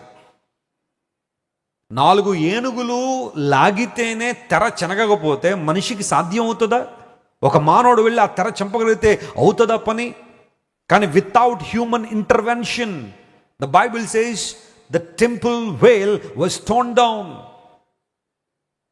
పైనుండి క్రిందకి చిరిగిపోయిందంట. ఒకవేళ క్రింద నుండి చింపారంటే మనుషుల ప్రయత్నం అనొచ్చు, కానీ పైనుండి క్రిందకి చినిగిపోయిందంటే అర్థం ఏంటో తెలుసా? రక్షణ ప్రణాళిక చేసింది దేవుడే, దాన్ని నెరవేర్చింది కూడా దేవుడే. దేవుడు నామమున స్తోత్రం కలుగును గాక. మనం చేయాల్సిందేంటి? అక్కడికి ఇక్కడికి, ఆ కొండలో ఈ కొండలు ఎక్కి, ఆ నదుల్లో ఈ నదుల్లో మునిగి, ఆ తీర్థాలు ఈ తీర్థాలు తిరిగి, అక్కడ దానాలు ఇక్కడ దానాలు చేసి, బుధవారం ఇది, మంగళవారం ఇది, సోమవారం ఇది, శుక్రవారం ఇదని రకరకాల కార్యక్రమాలు ఎవరో నియమించినవన్నీ తూచా తప్పకుండా పాటిస్తేనే మోక్షం అనుకుంటే నువ్వు ఎప్పటికీ మోక్షాన్ని చేరుకోలేవు. మానవ ప్రయత్నాల ద్వారా రక్షణ సాధ్యమయ్యేది కాదు. దేవుడే రక్షణ ప్రణాళికను చేశారు, ఆయనే శిలువలో నెరవేర్చారు. ఇప్పుడు నీకు నాకు ఇచ్చిన మాట ఏంటో తెలుసా? విశ్వాసం ఉంచి చాలు. నేను చేసిన ఆ పని మీద, నేను నీకోసం మరణించానని, రక్షణ ప్రణాళికను నెరవేర్చానని, నేను రక్షణ కర్తనని నువ్వు ఉన్న చోట విశ్వసించు, రక్షణ పొందుతావని దేవుడు చెబుతూ ఉంటే ఇది అక్కర్లేదట. ఈరోజు చాలామందికి ప్రయాస ప్రయాస ప్రయాస. ఎన్ని ప్రయాస అండి? ఒకసారి చెప్పాను మీకు, ఒక ఆమెకి ఎవరో చెప్పారట, నీవు ఈ 2 రాళ్ల మధ్యలో ఉన్న బండ సందులో నుండి కనుక ఇటు నుండి వెళ్ళిపోతే మోక్షం వెళ్ళిపోతావు అన్నారట ఎవరో. మరి ఆమె ఆ మాట విని కొంచెం ఆలోచన చేయాలి కదా, చేయలే. పోనీ ఆమె ఏమన్నా మామూలుగా కొంచెం సన్నగా ఉందంటే లేదు, కొంచెం దేహదారుఢ్యం లేని వ్యక్తి, బాగా లావుగా ఉంది. 2 బండల మధ్యలో దూకిరేసి, బాబోయ్ నన్ను కాపాడండి బాబోయ్, నేను ఊపిరట్లేదు బాబోయ్, నేను మధ్యలో ఇరుక్కుపోయినా. నిజంగా ఇరుక్కుపోయింది, లోపలికి వెళ్ళి బయటికి రావట్లేదు. ఎవరో చెప్పారు ఆమెకి, అమ్మ నువ్వు ఇందులోంచి అటు నుండి బయటకు వచ్చేస్తే పరలోకం వెళ్ళిపోతావు అంటే, ఆ మధ్యలోనే ఆ ఎక్స్పీరియన్స్. బండ సందుల్లో దూరితే పరలోకం వస్తుందా? లేదా మరొకడు చేస్తే పరలోకం వస్తుందా? చేతులు ఎండబెడితే పరలోకం వస్తుందా?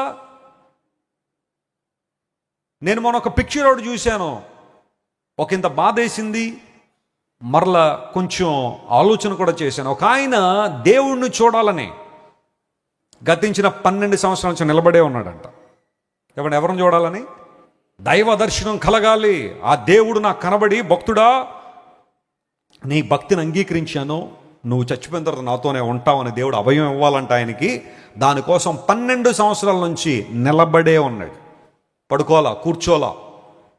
కాళ్ళు ఈ మాత్రం సైజు ఉండాల్సిన కాళ్ళు ఈ మాత్రం ఉన్నాయి, ఒక్కొక్క కాళ్ళు ఎర్రగా వాచిపోయి, ఆ బ్లడ్ కట్టేసి క్లాట్స్ అయిపోయి, మరి ఎలా నిద్రపోతాడు అంటే ఆయనకు ఒక టేబుల్ వేస్తారట, అక్కడ ఆ టేబుల్ మీద అలా చేతులు పెట్టి నిద్రపోతాడు, నిలబడే ఉంటాడు ఆయన. ఆ కసి ఏంటంటే దేవుని చూడాలా. 12 సంవత్సరాల నుంచి అలాగే నిలబడి ఉన్నాడు. కాళ్ళు బొబ్బలెక్కిపోయినా, ఈ మాత్రం సైజు కాళ్ళు అయిపోయినా స్టిల్ ఈజ్ డూయింగ్.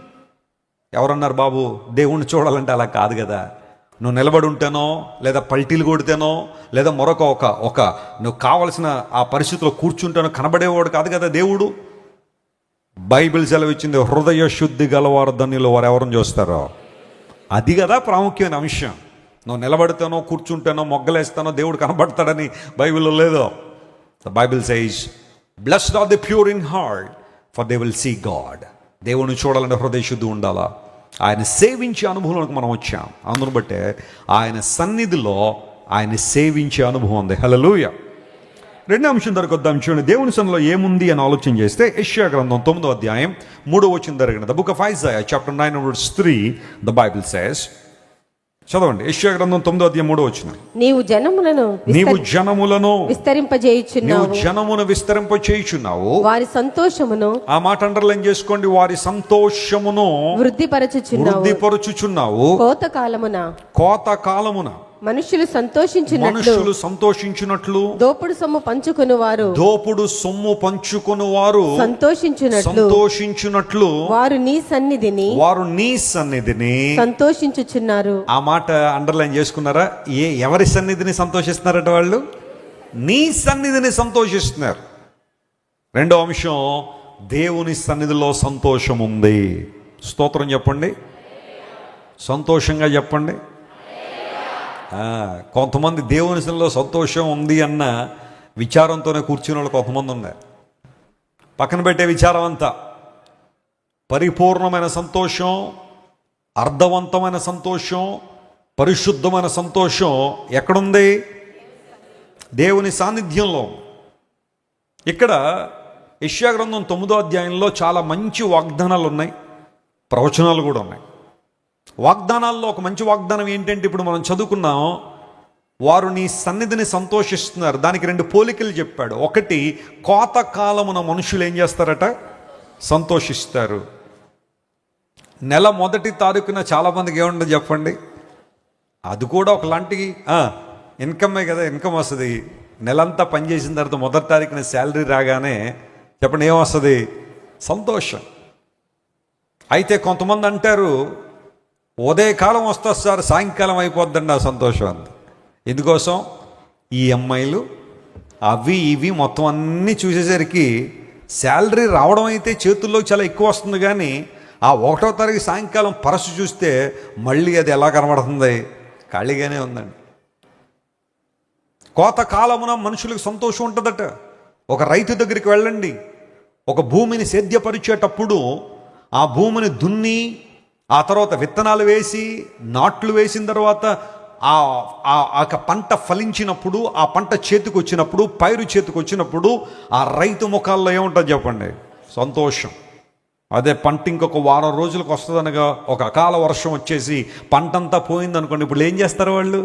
సార్ 3 నెలల నుండి కష్టపడ్డామండి, 4 నెలల నుండి కష్టపడ్డామండి, ఆఖరికి పంట చేతికి వచ్చేసరికి ఈ పురుగులు కావచ్చు లేదా అకాల వర్షాలు మా పంటను పాడు చేశాయని ఆ పనులు పట్టుకుని రోడ్ల మీదకి వచ్చి ఏడ్చే రైతులు లేరా? నష్టం వచ్చినప్పుడు దుఃఖం ఉంది, కోతకాలమున సంతోషం ఉంది. ప్రభువా, నీ సన్నిధిని నీ ప్రజలు కోతకాలమున సంతోషించువారు ఎలాగైతే ఉంటారో, నీ సన్నిధిలో కూడా మా జీవితంలో అలాగే ఆనందం ఉంది. అనగా కోతకాలము అనగా the time that we receive something, we see the fruit of our labour. మన కష్టానికి, మన యొక్క హార్డ్ వర్క్కు ప్రతిఫలం చూసిన రోజు, ఆన్సర్ వచ్చిన రోజు, మన చేతులు నిండిన రోజు ఎలాగైతే సంతోషిస్తామో దేవుని సన్నిధిలో కూడా అలాంటి సంతోషం ఉందంటే అర్థం ఏంటో తెలుసా? దేవుడు మనకు అనుగ్రహించు వాడై ఉన్నాడు. హల్లెలూయా. He gives whatever we need. ఆయన వైపు మనం చూసినప్పుడు ఆయన మనకు అనుగ్రహించే దేవుడై ఉన్నాడు. అందును బట్టే బైబిల్ సెలవిస్తూ ఉంది, కోతకాలంలో మనుషులు సంతోషిస్తారు. రెండోది ఏమన్నాడు తెలుసా? దానిలో దోపుడు సొమ్ము దొరికినప్పుడు మనుషులు ఏం చేస్తారట అంటే, ఇక్కడ దోపుడు సొమ్ము అంటే ఒక ఇంటికి వెళ్ళి దోచుకుని వచ్చేసి అప్పుడు ఆనందించడం కాదు అక్కడ అర్థం. ఇంగ్లీష్లో స్పాయిల్ అనే పదం వాడారు. యూజువల్గా అక్కడున్న నాకు అర్థమైంది ఏంటి అంటే, దోపుడు సొమ్ము దొరికినప్పుడు ఆనందిస్తారంటే అర్థం ఏంటంటే, నీకున్నది ఎవరైనా లాక్కి వెళ్ళిపోతే అది మరలా నీ దగ్గరికి వచ్చినప్పుడు నీకుండే ఆనందం ఉంటుంది చూసారా, అది చాలా గొప్ప ఆనందం. దోపుడు సొమ్ము అంటే అదే. స్పాయిల్ అంటే నీకున్నదే మరలా నీ తిరిగి వచ్చినప్పుడు. స్తోత్రం చెప్పండి. హల్లెలూయా. కొంతమంది కొన్ని కోల్పోతూ ఉంటారు, కొన్నింటిని కోల్పోతూ ఉంటారు. తిరిగి వచ్చినప్పుడు చాలా సంతోషం. బిడ్డలను కోల్పోయే వాళ్ళు కొంతమంది ఉంటారు, ఎక్కడికో వెళ్తారు, రద్దీ ఉన్న ప్రాంతాల్లో బిడ్డలను పోగొట్టేసుకుంటారు. దుఃఖమే, వేదనే. మైక్స్ కనుకుంటే మైకులు అనౌన్స్మెంట్లు చేస్తారు, ఫలనవారు పిల్ల తప్పిపోయింది, కొంచెం దొరికితే ఇవ్వండి అని. ఆ బిడ్డ దొరికిన తర్వాత తల్లికి ఆనందమే, చెప్పండి, బిడ్డకి ఆనందం. ఆ మిస్ అయిపోయినప్పుడు ఆ పరిస్థితి మనకు తెలుసు. గతించిన కొన్ని వారాల నుండి ఒక చంటి బిడ్డ కోసం మరి ఇంకా వెతుకులాట కొనసాగుతూనే ఉంది. తుని దగ్గరలో ఒక అమ్మాయి తప్పిపోయింది, 2 సంవత్సరాల అమ్మాయి. యంత్రాంగం చాలా చాలా ప్రయాసపడుతున్నారు. ఆ చుట్టుపక్కల ప్రాంతాలన్నీ కూడా వెతికారు, ఎన్నో ప్రయాసపడ్డారు. మరి ఎప్పటికీ ఆ బిడ్డ దొరకలేదు. దొరికితే బాగుండు అని అందరూ కనిపెడుతున్నారు. వాళ్ళ అమ్మ కూడా స్టేట్మెంట్ ఇచ్చిన మీడియాలోకి వచ్చి, ఎవరైనా ఎత్తుకుపోతే దయచేసి తీసుకొచ్చి నాకు అప్పచెప్పండి, మీ మీద పోలీస్ కేసు పెట్టనని. కొంతమంది బిడ్డలను ఎత్తుకుపోయేవాళ్ళు ఉంటారు, హాస్పిటల్లో బిడ్డలను ఎత్తుకుపోయేవాళ్ళు ఉంటారు. మొన్న అక్కడ ఎవరో ఒక ఆమె కాంప్లెక్స్లో పడుకుందంట, బస్ స్టేషన్ దగ్గర ఎక్కడో ఒక చోట ఆ పిల్లర్ దగ్గర పడుకున్నారు. బస్సు లేట్ అయిపోయిందో తెలీదు, కౌగిట్లో చంటి బిడ్డ ఉంటే 3 గంటలకు 4 గంటలకు ఎవడో వచ్చి ఆ బిడ్డని ఎత్తుకుపోయి. ఆ తల్లికి తెలియని కూడా తెలియదు, ఇంకా నిద్రపోతూనే ఉంది ఆమె. ఎంత అలిసిపోయిందో నాకైతే తెలియదు. ఆ సీసీ కెమెరాలో రికార్డ్ అయింది. ఆ బిడ్డను ఒక్క చేత్తో కాళ్ళు లాక్కుని పోయాడంట వాడు. పోగొట్టుకున్న వాటిని తిరిగి సంపాదించుకున్నప్పుడు సంతోషం ఉంటుందే, అలాంటి సంతోషమే దేవుని సన్నిధిలో. ఎందుకోసం తెలుసా? Hour God is the God of restoration. నువ్వు కోల్పోయిన ఆరోగ్యం తిరిగి ఇచ్చే దేవుడు. నమ్మిన వారు స్తోత్రం చెప్పండి. నువ్వు కోల్పోయిన సంపదను తిరిగి ఇవ్వగలిగిన సామర్థ్యం కలిగిన దేవుడు. హల్లెలూయా. నువ్వు కోల్పోయిన పరువును, గౌరవాన్ని తిరిగి ఇవ్వగలిగిన దేవుడు. హల్లెలూయా. చింతపడద్దు, విచారపడద్దు. కోల్పోయానని ఏడవద్దు. ప్రభు దగ్గరికి వచ్చే నీ జీవితాన్ని అప్పగించే దేవుడు సమస్తాన్ని మరలా ఏం చేస్తాడు? ఆయన రెస్టోర్ చేస్తాడు. ఆయన యోబు సమస్తాన్ని కోల్పోతే దేవుడు మరలా రెండంతల ఆశీర్వాదం ఏం చేశాడో దేవుడు యోబుకి ఇచ్చాడు. ఆ మాటలు నేను చదువుతున్నప్పుడు చాలా ఆశ్చర్యం అనిపిస్తుంది. దేవుడు కొన్నిసార్లు ఆయన సహాయాన్ని అద్భుత రీతిలో పంపిస్తాడు. ఆయన రెండంతల ఆశీర్వాదం యోబుకి ఎలా వచ్చేసిందా అని ఆలోచన చేయడం మొదలు పెడితే బైబిల్లో మంచి మాట నాకు కనబడింది. ఏంటో తెలుసా? యోబు గారు మంచిగా ఉన్న రోజుల్లో, అంటే మంచిగా అంటే ఆయన స్థితి బాగున్న రోజుల్లో రోజు చాలామందికి ఏం పెట్టాడట? ఆయన అన్నపానములు ఇచ్చాడట, వస్త్రాలు ఇచ్చాడట. ఆయన ద్వారా మేలు పొందనవాడు ఒకడు కూడా లేడని ఆ ముందు అధ్యాయంలో మనం చూస్తాం. అయితే దేవుడు యోబును జ్ఞాపకం చేసుకుని ఆ రెస్టోరేషన్ ప్రాసెస్ స్టార్ట్ చేసినప్పుడు జరిగిన విషయం ఏంటో తెలుసా? ఆయనకు తెలిసిన వాళ్ళందరూ యోబు గారిని చూడడానికి వచ్చి ఒక్కొక్కడు ఒక్కొక్క వరహ ఇచ్చాడట. స్తోత్రం చెప్పండి. వరహ అంటే హిబ్రూ భాషలో ఒక సిల్వర్ కాయిన్ అని. పూర్వదినాల్లో కాయిన్స్ సిల్వర్గా ఉండేవి కదా. సిల్వర్ కాయిన్స్ పట్టుకొచ్చారట అందరూ. అరే, యోబు గారు కష్టంలో ఉన్నారంట, రండి మనం వెళ్దాం. ఒట్టి చేతులతో వద్దు, ఒక సిల్వర్ కాయిన్ ఇద్దామని చెప్పి ఒక్కొక్కడు ఒక సిల్వర్ కాయిన్, ఆ తర్వాత ఒక బంగారు ఉంగరాన్ని పట్టుకొచ్చారట. వెండి బంగారాలు పట్టుకొచ్చారు. బంగారు ఉంగరం, దాన్ని హిబ్రూ భాషలో ఇయర్ రింగ్స్ అన్నారు. అంటే కేవలం ఈ వేలికి పెట్టుకునే కాదు, ముక్కు పుడక కావచ్చు, లేదా ఈ చెవులు పెట్టుకునే కావచ్చు, ఆ నోస్ రింగ్ కావచ్చు, లేదా ఇయర్ రింగ్ కావచ్చు, ఏదోటి ఒక బంగారు వస్తువు, ఒక సిల్వర్ కాయిన్ పట్టుకొచ్చి, యోబు గారు ఇదివరకు మీరు మాకు చాలా మేలు చేశారండి, చాలా మమ్మల్ని ఆదుకున్నారండి, కొంచెం ఈ సహాయం ఉంచండి. సహాయం కాదు, ఇది మా ప్రేమ అంతే, ఉంచండి అని చెప్పి వచ్చిన వాళ్ళందరూ యోబు గారి దగ్గర తీసుకొచ్చి ఒక వరహ, ఒక బంగారు ఉంగరం ఇస్తే బైబిల్ సెలవిచ్చింది, దేవుడు రెండంతల ఆశీర్వాదం ఒక్క రోజులో యోబుకి ఇచ్చాడు. దేవుడు నామమున స్తోత్రం కలుగును గాక. What I'm trying to say today, when God opens doors for you, ప్రభువా ఇంకా చాలు అనేదాకా దేవుడు ఇస్తానే ఉంటాడు. హల్లెలూయా. దేవునికి అసాధ్యం ఉందా? దేవుడు ఎవరిని ఎప్పుడు నీ జీవితంలో పంపిస్తాడో, ఎలాంటి సహాయం వారి ద్వారా జరిగిస్తాడో నీకు తెలీదు. But God knows it. దేవుడు ఉపయోగించుకుంటాడు కొంతమందిని.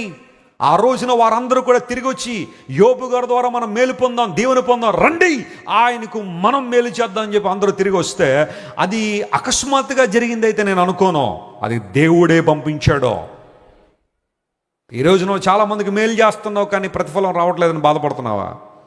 చాలామందికి హెల్ప్ చేశానండి, వారి జీవితాలు నిలబెట్టానండి వెస్లీ గారు, వారి ఉద్యోగం రావడానికి సహాయం చేశానండి, వారి చదువులోనే సహాయం చేశానండి. నువ్వు చేయగలిగింది మంచి మనసుతో నువ్వు చేసేసావు. ఇప్పుడు నేను చెప్తా, ఒకవేళ వాళ్ళు నీకు తిరిగి ఇవ్వలేకపోయినా, తిరిగి నీకు మేలు చేయలేకపోయినా నువ్వు కంగారు పడద్దు, బాధపడద్దు. ఒక రోజున దేవుడు ఆయన నియమించిన వ్యక్తుల ద్వారా నీకు కావలసిన సహాయాన్ని తగిన సమయంలో నీవు అనుకున్న దానికన్నా ఎక్కువ స్థాయిలోనే దేవుడు ఇస్తాడు. నమ్మిన వారు గట్టిగా చప్పట్లు కొట్టి దేవుని మహిమపరచండి. Our God is a God of restoration. ఆయన తిరిగి సమకూర్చే దేవుడు. ఆయన దోపుడు సొమ్ము అంటే అదే, కోల్పోయిన దాన్ని తిరిగి పొందడం. ఒకవేళ ఒక పరువును కోల్పోయావా పాపం చేయడం ద్వారా, దేవుడు మరలా నీకు ఆ పరువును ఆయన తిరిగి ఇవ్వబోతున్నాడు, ఆ గౌరవాన్ని తిరిగి ఇవ్వబోతున్నాడు. ఎక్కడైతే నువ్వు తలదించుకుని ఉన్నావో, ఏ డిపార్ట్మెంట్లో అయితే నువ్వు తలదించుకుని ఉన్నావో, అక్కడ నీ తల ఎత్తడానికి నా దేవుడు సామర్థ్యం కలిగిన వాడు. ఏ కాలేజీలో అయితే, ఏ యూనివర్సిటీలో అయితే నీ తల దించబడిందో అక్కడ నీ తల ఎత్తడానికి దేవుడు సామర్థ్యం కలిగిన వాడు. నువ్వు కోల్పోయిన దాన్ని దేవుడు తిరిగిస్తాడు. దోపుడు సొమ్ము అంటే అదే, కోల్పోయిన దేవుడు తిరిగిస్తాడు. బంధాలు కోల్పోయావా? మంచి స్నేహితులను కోల్పోయావా? నీకోసం ప్రార్థన చేసిన వాళ్ళని పోగొట్టేసుకున్నావా? నీకోసం మంచి ఆలోచన చేస్తున్న వాళ్ళని పోగొట్టేసుకున్నావా? నేను సన్మార్గంలో పెట్టే వాళ్ళని పోగొట్టేసుకున్నావా? నీ గర్వం ద్వారా, నీ యొక్క అపహాస్యపు మనసు ద్వారా మంచి మంచి వ్యక్తులను పోగొట్టేసుకుని చెత్తంతా బాగు చేసుకున్నా నీ జీవితంలో. రా ప్రభు దగ్గరికి రా. Know the value of relationship, know the value of bondings. God will give you the right people who can encourage you, who can warn you, who can pray for you, who can lift you up. When you are down, నువ్వు కృంగిపోయినప్పుడు, నువ్వు పడిపోతున్నప్పుడు నిన్ను లేవనెత్తగలిగే కొంతమంది వ్యక్తులను దేవుడు నీ జీవితంలో తీసుకురాబోతున్నాడు. దేవుడు నామమున స్తోత్రం కలుగును గాక. Is the God of restoration. కోత కాలమున మనుషులు సంతోషించినట్లు ఆ తర్వాత దోపుడు సొమ్ము పంచుకునేటప్పుడు సంతోషం ఉంటుంది చూసారా, అలాంటి సంతోషమే దేవుని సన్నిధిలో మనకుంది. ఆయన సన్నిధిలో సంపూర్ణ సంతోషం ఉంది. Praise the Lord. You want experience that joy? అలాంటి ఆనందం నీకు కావాలా? ఓ పాట అందరం పాడుతూ ఉంటాం కదా, ఒకసారి పాడేద్దామా? నాకు ఈ పాట అంటే చాలా ఇష్టం. సంతోషమే సమాధానమే, సంతోషమే సమాధానమే, సంతోషమే సమాధానమే, చెప్పన సఖ్యమైన సంతోషం, చెప్పన సఖ్యమైన సంతోషం.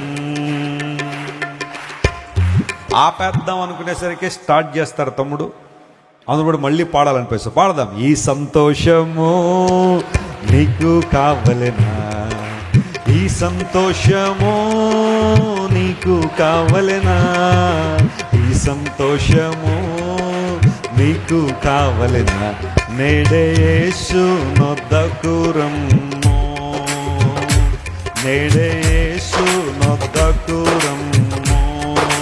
పాడదాం.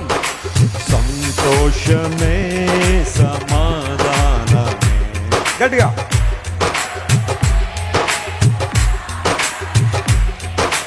సంతోషమే సమాధానమే, చెప్పన సఖ్యమైన సంతోషం, చెప్పన సఖ్యమైన సంతోషం. Praise the Lord. మూడో అంశం దగ్గరికి వద్దాం. అపోస్తలుల కార్యం గ్రంథం 10వ అధ్యాయం 4వ వచనం చదువుదాం. చూడండి. The book of acts chapter 10 and verse 4. దేవుని సన్నిధిలో మనకుండే మూడవ ఆధిక్యత. అతడు దూత వైపు తేరి చూచి, అతడు దూత వైపు తేరి చూచి భయపడి, ప్రభువా ఏమని అడిగాను, ఏమని అని అడిగాను. అందుకు దూత, నీ ప్రార్థనలను, చూడండి, నీ ప్రార్థనలు, నీ ధర్మ కార్యములను, రెండవది నీ ధర్మ కార్యములు దేవుని సన్నిధికి ఎక్కడికి వచ్చినాయి అంట? ఆ మాట అండర్లైన్ చేసుకోండి. ఎవరి సన్నిధికి వెళ్తున్నాయి అవి? దేవుని సన్నిధికి జ్ఞాపకార్థముగా చేరినవి. స్తోత్రం చెప్దాం. ఇటలీ దేశంలో ఇటాలియన్ రెజిమెంట్లో ఒక సెంచూరియన్ ఉండేవాడు. అతని పేరు కొర్నేలియస్. అందరూ చెప్పండి, అతని పేరేంటి? కొర్నేలియస్, లేదా తెలుగులో కొర్నేలి. ఈయన క్యాడర్ అంత ఈజీ కాదు. ఈ రోజున ఒక స్టేట్కి డీజీపీ ఉన్నారనుకోండి, ఆయన పరిస్థితి ఎలా ఉంటుందో చెప్పండి. ఒక డీజీపీ కానీ ఒక ఐజీ కానీ మనం చూస్తే వారు అంత ఈజీగా ఎవరికి దొరికేవాళ్ళు కాదు. చాలా బాధ్యతలు వారి మీద ఉంటాయి. రాష్ట్రంలో జరిగే ప్రతి కేసుకి సంబంధించిన వివరాలు వారు తెలుసుకుంటూ ఉంటారు. వాళ్ళని కలవడం కొన్నిసార్లు ముఖ్యమంత్రి గారినన్నా ఈజీగా కలిసేచ్చేమో, కానీ డీజీపీ గారిని కలవడం కొంచెం కష్టంగా ఉంటుంది ఒక అధికారంలో ఉన్న వ్యక్తి.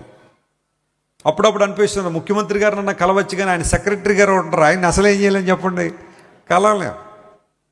ఇటాలియన్ రెజిమెంట్లో సెంచూరియన్ అంటే ఆయన క్రింద 100 మంది సైనికులు. సెంచూరియన్ అంటే 100 మందే కాదు, ఆ తర్వాత కాలంలో కొంచెం ఎక్కువ మంది వచ్చినా కానీ వాళ్ళు ఇంకా అదే పేరుతో పిలిచారు. Cornelius was a highly educated man, he was a wealthy man. చాలా డబ్బున్నవాడు, బాగా చదువుకున్నవాడు, అధికారం అంటే ఏంటో బాగా తెలిసినవాడు. But the Bible says he was praying, ప్రార్థన చేస్తున్నాడట. కొంచెం దేవుడు ఆశీర్వదిస్తే ఈరోజు ఎంతమంది ప్రార్థన దూరం కావట్లేదు. ప్రార్థన చేయడానికి టైం లేదండి వెస్లీ గారు, వాక్యం దానికి టైం లేదండి.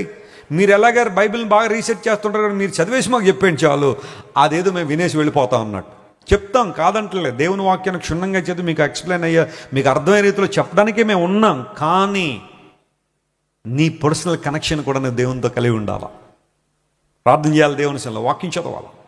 కొర్నేలి ఇటాలియన్ రెజిమెంట్లో ఉన్నప్పటికీ కూడా ప్రార్థన చేస్తున్నాడట. దేవుని నామం పేరు ధర్మకార్యాలు చేస్తుంటే అవి స్ట్రైట్ అవే ఎక్కడికి వెళ్ళిపోయినాయి? దేవుని సన్నిధికి చేరిపోయాయి. ఈ కాంటెక్స్ట్ని బట్టే మాట్లాడతాను, జాగ్రత్త వినండి. నీవు చేసే ప్రార్థనలు, విశ్వాసంతో నువ్వు చేసే ప్రార్థనలు, యేసయ్య నామం పేరు నువ్వు చేసే ధర్మకార్యాలు దేవుని సన్నిధికి వెళ్ళిపోతున్నాయి. హల్లెలూయా. అక్కడ దేవుడు వాటిని జ్ఞాపకార్థంగా ఏం చేస్తాడంట? రాస్తూ ఉన్నాడు. మర్చిపోదు ఎప్పుడు కూడా. మేలు చేయుట నీ చేతనైనప్పుడు దాన్ని పొందదగిన వారికి ఏం చేయొద్దన్నాడు, చేయకుండా వెనుదిరగద్దన్నాడు. నీ చేతిలో ఇతరులకు మేలు చేసే ఒక అధికారం ఉంటే మేలు చేయి. నీ చేతిలో ఇతరులకు మేలు చేసే ఒక అవకాశం ఉంటే మేలు చేయి. నీ మాట ఒక వ్యక్తి జీవితం నిలబెడతాదంటావా, చెప్పు, ఆ మాట పర్వాలేదు. ఎవరితోనైనా ఒక్క రికమెండేషన్ నువ్వు చేస్తే ఒక వ్యక్తి జీవితం సెటిల్ అవుద్దంటావా, చేయి. దేవుడు నీ జీవితంలో మేలు చేస్తాడు. నేను గొప్ప కోసం ఈ మాట చెప్పట్లేదు ప్రియులారా, నేను గొప్ప కోసం చెప్పను. నా సేవా పరిచయంలో దేవుడు ఎంతోమంది గొప్ప గొప్ప వారితో దేవుడు నాకు పరిచయం ఇచ్చాడు. ఆ పేర్లని చెప్పుకుంటూ వెళ్తే చాలా టైం పడుతుంది. అనేక సందర్భాల్లో నా గురించి ఎప్పుడు నేను వాళ్ళ దగ్గర చేతులు చాపలా, నా గురించి ఎప్పుడు నేను వారిని అడగల, నాకు ఇది కావాలని అది కావాలని ఎప్పుడు అడగలేదు. కానీ కొంతమంది నిమిత్తం నేను వారితో మాట్లాడి, అయ్యా మా దగ్గర ఒక అబ్బాయి ఉన్నాడు, లేదంటే ఒక యవనస్తురాలు ఉందండి, she was looking for a job, కొంచెం మేలు చేయండి, మీరు చేయగలరు, దేవుని సేవకుని అడుగుతున్నానంటే చాలామందికి మేలు చేశారు వాళ్ళు. అలాంటి సందర్భాలు అంటే నేను చాలామందికి జాబ్ ఇవ్వలేకపోవచ్చు, కానీ చాలామందికి ఇప్పించాను. దేవుడు నా మన స్తోత్రం కలుగునుగా. ఎందుకు ఈ మాట చెబుతున్నాను తెలుసా?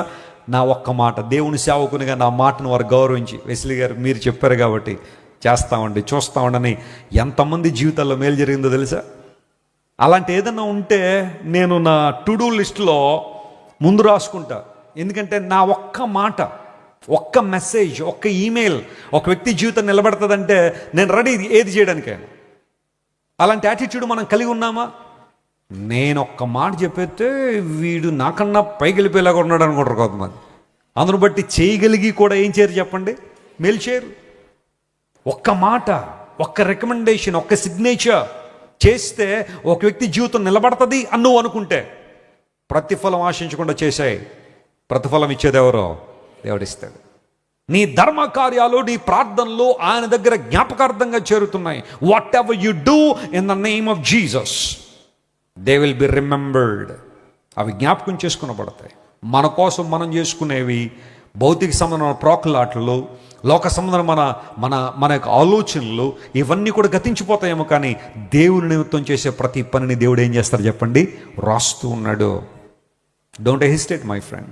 కొన్నిసార్లు అనిపించవచ్చు, వెస్లీ గారు నా ప్రార్థనలు ఏమైపోతున్నాయండి, నా కానుకలు ఏమైపోతున్నాయండి, నేను దశంభాగం ఇస్తున్నాను నమ్మకంగా దేవునికి అది ఏమైపోతుందండి అని కొన్నిసార్లు అనిపించచ్చేమో, కానీ wait upon God, wait upon God. గోధుమ గింజ భూమిలో పడి అది చనిపోయిన తర్వాత మరలా ఏం చేస్తుంది, అది మొలకెత్తుతుంది. అక్కడ దేవుడు నాతో ఒకసారి మాట్లాడిన మాట ఏంటో తెలుసా? నువ్వు ఏదైనా పని చేసావంటే ఓ గోధుమ గింజ భూమిలో చచ్చిపోయినట్టుగా దాన్ని మర్చిపో. దేవుడు తర్వాత కాలంలో దానికి ఏమి ఇస్తాడు? ఆయన ప్రతిఫలం ఇస్తాడు. ఈరోజు ప్రపంచవ్యాప్తంగా మన పరిచర్య జరుగుతుంది అంటే, ఇన్ని సంఘాలు నిర్వహించబడుతున్నాయంటే, ఎన్నో కార్యక్రమాలు చేస్తున్నామంటే, ప్రయాణాలు కావచ్చు, కాన్ఫరెన్స్లు కావచ్చు, సువార్త ప్రకటన ఏ ప్లాట్ఫామ్లో వీలైతే ఆ ప్లాట్ఫామ్లో. కొన్నిసార్లు అనిపిస్తుంది మేము మంచినీళ్ళు కూడా తక్కువ తాగుతామేమో, ఆ రోజు ధనం అంత మంచినీళ్ళ కన్నా ఎక్కువ ఖర్చు అవుతున్న పరిస్థితి.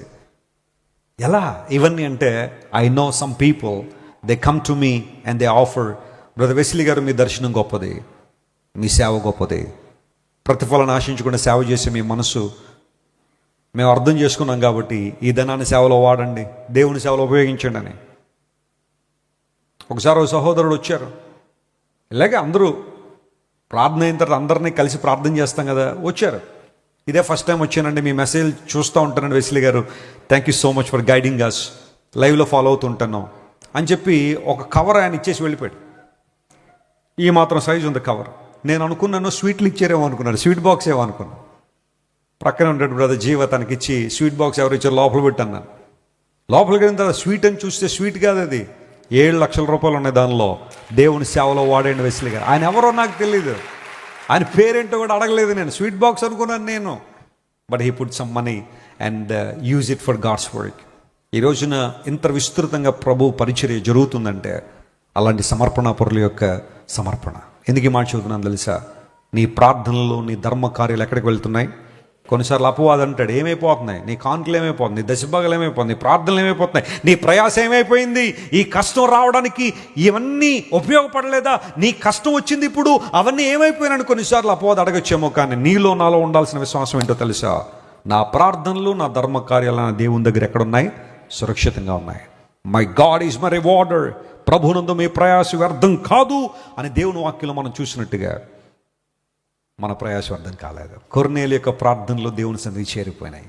విశ్వాసంతో ప్రార్థించే, నీకు అవసరం ఏంటో చెప్పు ప్రభుతో. ప్రార్థనా సమయం అనగానే అటు ఇటు చూడడం, వారెలా ప్రార్థన చేస్తున్నారు వీళ్ళెలా ప్రార్థన చేస్తున్నారు కాదు, నువ్వేం ప్రార్థన చేస్తున్నావు పరిశీలించాయి. Open your heart, open your mind and say to the Lord, దేవా నాకు ఈ సమస్య ఉంది, ఈ ఇబ్బంది ఉన్నా, నాకు ఈ అవసరం ఉందా ప్రభు అని మనస్ఫూర్తిగా దేవునితో చెప్పు. మన ప్రార్థన ఆలకించడానికి దేవుడు ఎప్పుడు కూడా మనకు ఆయన సమీపంగానే ఉన్నాడు. ఒక్క వాగ్దానం చెప్తాను, జాగ్రత్త వినండి. దేవుని కళ్ళు నీతిమంతుల మీద, ఆయన చెవులు వారి ప్రార్థనల వైపు ఉన్నాయన్నాడు. దేవుని చెవులు ఎక్కడున్నాయంట? నువ్వు చేసే ప్రార్థన వైపే. ప్రార్థించే దేవుని సన్నిధిలో దేవుడు వింటున్నాడని ప్రార్థించే. అనాలోచితంగా మాటలు పలకద్దు. దేవుని సన్నిధిలో అర్థవంతంగా మాట్లాడు. దేవునికి నీ విన్నపాలు తెలియచేయి. దేవుడు నీ జీవితంలో మేలు చేస్తాడు. ఏమున్నాయి దేవుని సన్నిధిలో? ఒకటి, ఆయన సేవించే అనుభవం ఉంది. రెండవది సంతోషం ఉంది. మూడవది మన ధర్మకార్యాల ప్రార్థనలు దేవుని సన్నిధిలో రికార్డ్ అవుతున్నాయి. ప్రార్థన చేసుకుందాం, కళ్ళు మూసుకునండి. Everyone close your eyes. I'd like to pray for you. ఎంతవరకు ప్రభు మనతో మాట్లాడిన ప్రతి మాటను మనం జ్ఞాపకం చేసుకుని ప్రభు సన్నిధికి వస్తాం. అబ్రహాము దేవుని సన్నిధిలో నిలిచాడు. యోనా దేవుని సన్నిధిలో నుండి పారిపోయాడని బైబిల్లో రాయబడింది. ఈరోజు నీ పరిస్థితి ఏంటి? నీ స్థితి ఏంటి? ఒకసారి పరిశీలించాయి. దేవుని సన్నిధిలో ఆయన్ను మనస్ఫూర్తిగా నిర్భయులమై ఆయన సేవించే అనుభవం ఉంది. We are serving the Lord with much boldness and courage. ఆయన సన్నిధిలో సంతోషం ఉంది. కోతకాలమున మనుషులు సంతోషించినట్లుగా, దోపుడు సొమ్ము పంచుకున్నప్పుడు మనుషులు సంతోషించినట్టుగా. ఆ పోలికను దేవుడు ఎందుకు ఇచ్చాడు అంటే, నువ్వు కోల్పోయిందని తిరిగి ఇవ్వగలిగే సామర్థ్యం దేవునికి ఉంది. మూడవది, దేవుని సన్నిధిలో నీ ధర్మకార్యాలు, నీ ప్రార్థనలు లిఖితం అవుతున్నాయి. అవి జ్ఞాపకంలో ఉంచబడుతున్నాయి. మనుషులు మర్చిపోవచ్చేమో నువ్వు చేసిన దాన్ని, కానీ దేవుడు మాత్రం మర్చిపోవట్లేదు. ఆయన నిన్ను మర్చిపోడు. నీ పరిచయను మర్చిపోవట్లేదా? నీ సేవను మర్చిపోవట్లేదు. నీ విశ్వాసాన్ని దేవుడు మర్చిపోవట్లేదు. నీ ప్రార్థన దేవుడు మర్చిపోవట్లేదు. చూడుము, అరచేతిలో చిక్కుకున్న వాగ్దానం చేసిన దేవుడు, నిన్ను నన్ను బలపరిచే దేవుడు ఆయన. ప్రేమగల తండ్రి, ఇంతవరకు నువ్వు మాతో మాట్లాడిన ప్రతి మాటను బట్టి నీకు స్తోత్రాలు. విన్న వాక్యం మా అందరి జీవితాల్లో మీరు పదిలపరిచి, నీ సన్నిధిలో ఏమున్నాయో మీరు మాతో మాట్లాడారు.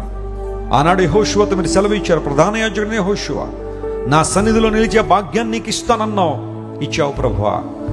ఈ లోకంలో నీ సన్నిధిలో ఉండడం కన్నా గొప్ప భాగ్యం మరొకట్లేదు. ఎందుకోసం అంటే అక్కడే మా ఆనందం ఉంది, అక్కడే మా ఆరాధన ఉంది, అక్కడే మా ప్రార్థనలకు, మేము చేసే కార్యాలకు ప్రభువా జీతం ఉంది లేదా రివార్డ్ ఉంది. Thank you lord for your amazing message.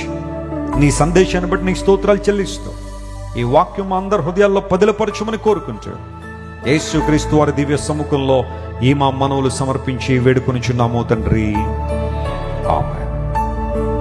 దయచేసి కూర్చోనండి. మన మధ్యలో ఉన్న సిస్టర్ షారన్ నుంచి ఒక పాట పాడుతూ ఉంటారు. పాట పాడుతుండగా దేవుని కొరకు కానుకలు సమర్పించుకుందాం. మీరు ప్రభు కొరకు ఏదైతే సిద్ధపడి తీసుకొచ్చారో కృతజ్ఞతాపూర్వకంగా వినమ్రతతో ప్రభు కార్యాల కోసం సమర్పించండి. ఆన్లైన్లో చూస్తున్న వాళ్ళు ఆ క్యూఆర్ కోడ్ని స్కాన్ చేసి మీ ఆఫరింగ్స్ పంపించవచ్చు. అవి దేవుని సేవార్థమై ప్రభు పరిచర్యలో విరివిగా వినియోగించబడుతున్నాయి. సహోదరు చక్కని పాట పాడుతుండగా ప్రభు కొరకు మనం అర్పణ చెల్లిద్దాం. ఆ తర్వాత నేను లేచి నిలబడమన్నప్పుడు ప్రభు బలలో పాలు పొందేవారు మాత్రమే లేచి నిలబడండి. ప్రభు బలను సమీపిద్దాం.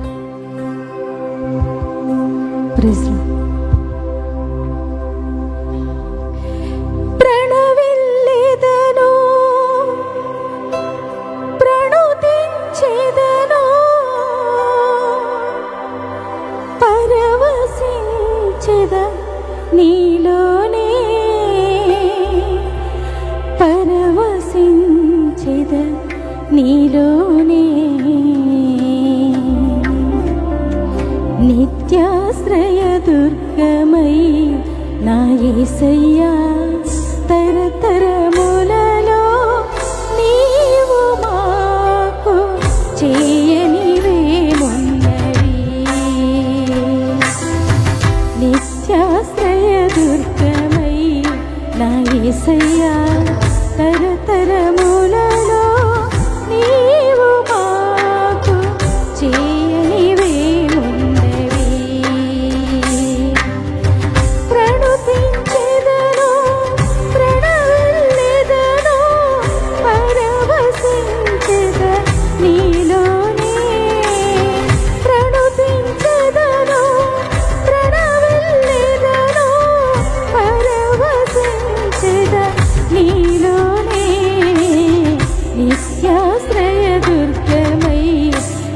యేసయ్యా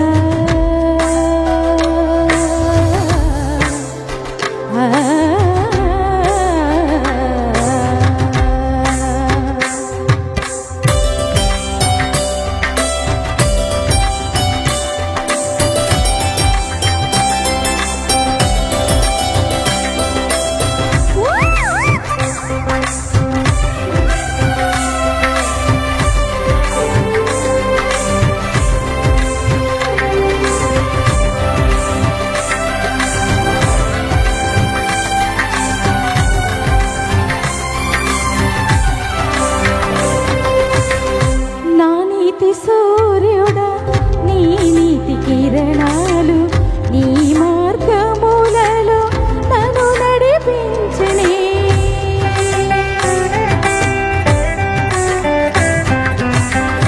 నా నీతి సూర్యుడా నీ నీతి కిరణాలు నీ మార్గములలో నన్ను నడిపించనే నా నిత్య రక్షణకు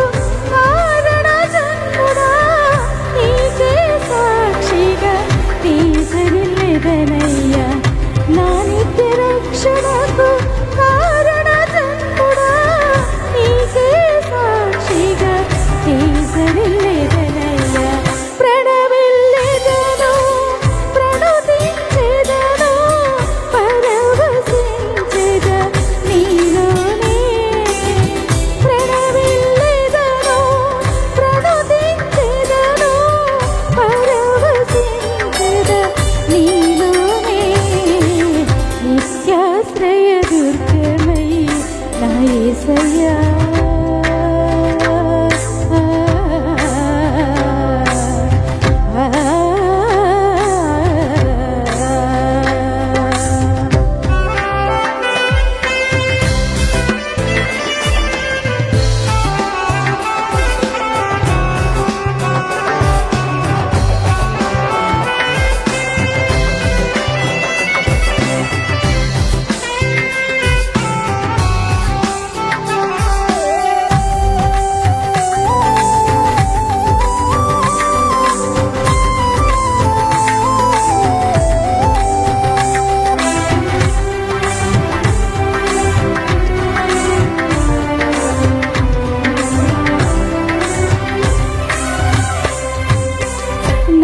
అభిషిక్తుడా నీ కృపవరములు సర్వోత్తమమైన మార్గము చూపినే నా అభిషిక్తుడా నీ కృపవరములు సర్వోత్తమమైన మార్గము చూపినే మర్మములన్నీయు బయలుపరచువాడా అనుభవ జ్ఞానముతో నీ నడిచెదనయ్యా మర్మములన్నీయు బయలుపరచువాడా అనుభవ జ్ఞానముతో నీ నడిచెదనయ్యా నిత్యాశ్రయ దుర్గమై నా యేసయ్యా తరతరములలో నీవు మాకు చేయనివేమున్నది ప్రణమిల్లెదను ప్రణుతించెదను పరవశించెద నీలోనే ప్రణమిల్లెదను ప్రణుతించెదను పరవశించెద నీలోనే నిత్యాశ్రయ దుర్గమై నా యేసయ్యా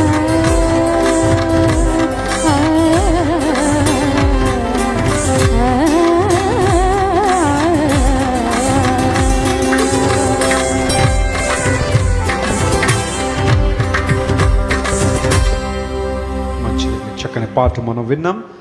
ఇంకెవరికైతే ప్రభు శరీరము రక్తము అందలేదో మీ కుడి చేయి చూపించండి ఒకసారి. Just rise your right hand. చూడండి, త్వరగా సంఘ పెద్దలు వస్తున్నప్పుడు పరిచారకులు త్వరగా తీసుకోండి. యేసుక్రీస్తు ప్రభువారు మన కోసం శిలువలో మరణించిన ఆ ప్రేమను మనందరం తలపోసుకుంటూ ప్రభువును స్తుతిద్దాం, ఆయన ఘనపరుద్దాం. ప్రభు అని యేసు తాను అప్పగించిన రాత్రి ఒక రొట్టెను తీసుకుని కృతజ్ఞతాస్తులు చెల్లించి ఇది మీ కొరకు విరవబడుతున్న శరీరం అని చెప్పాను. నన్ను జ్ఞాపకము చేసుకునేది నీ చేయడని ప్రభువు చెప్పారు. యేసు ప్రభువా, నీ కొందనాలు, మా కోసం నువ్వు విరిచిన నీ దేహాన్ని బట్టి నీకు స్తోత్రాలు. నీ దేహం మా కోసం విరవబడడం ద్వారా పరిశుద్ధ స్థలంలోనికి ప్రవేశాన్ని ఉచితంగా మీరు మాకు ఇచ్చారు. ప్రభువా, నువ్వు నలుగొట్టబడ్డం ద్వారా మాకు స్వస్థత కలిగిందని నీ వాక్యంలో రాయబడింది. మీరు మాకు ఇచ్చిన ఆధ్యాత్మికమైన క్షేమాన్ని బట్టి నీకు స్తోత్రాలు చెల్లిస్తూ యేసు నామం పేరట అడుగుచున్నాం తండ్రి, ఆమేన్. ప్రభు శరీరంలో పాలు పంపులు పొందండి. ఆ ప్రకారమే భోజనమైన పిమ్మటనక పాత్రను తీసుకుని, ఈ పాత్రను రక్తంలోని క్రొత్త నిబంధన నన్ను జ్ఞాపకం చేసుకుని దీన్ని చేయడని ప్రభువు చెప్పారు. యేసయ్యా, నీ కొందనాలు, మా కోసం కార్చిన అమూల్య రక్తాన్ని బట్టి నీకు స్తోత్రాలు. ఆ రక్తము ద్వారా మా ప్రతి పాపాన్ని, అపరాధాన్ని కడిగి నీ ప్రియబిడలుగా మమ్మల్ని చేసుకున్నారు. అందుని బట్టి నీకు వందనాలు. నీ రక్త ప్రభావంలో జీవించే కృప అనుదినము మీరు మాకు అనుగ్రహిస్తున్నందుకు నీకు వందనాలు. దేవుడు తన స్వరక్తం ఇచ్చి సంపాదించిన సంఘము అన్ని వాక్యంలో రాయబడిన రీతిగా నీ రక్తం ద్వారా మమ్మల్ని అందరినీ కొనుక్కున్నందుకు నీకు స్తోత్రాలు. యేసు నామం పేరట అడుగుచున్నాం తండ్రి. ప్రభు రక్తంలో పాలు పంపులు పొందండి. పరిశుద్ధుడా, నీ కొందనాలు. నీ బలను సమీపించే ఆధిక్యత మీరు మాకు ఇచ్చినందుకు నీకు స్తోత్రాలు. బలలో పాలు పొందిన మేమందరం ఒకే కుటుంబం అని గుర్తించి నీ రాజ్య విస్తరణలో వాడబడ్డానికి మీరే సహాయం చేయమని కోరుకుంటూ యేసు నామం పేరట అడుగుచున్నాం తండ్రి, ఆమేన్. అందరూ కూర్చోండి. ఒక 2 నిమిషాలు, 2 minutes. Please take your seats. I would like to call upon Sita garu to the stage. మన మధ్యలో మరి మన ప్రియులు, మనకు ఆప్తులు సీత గారు రావడం. Please come. గట్టిగా చప్పట్లు కొట్టి వారికి మన అభినందన తెలియచేద్దాం.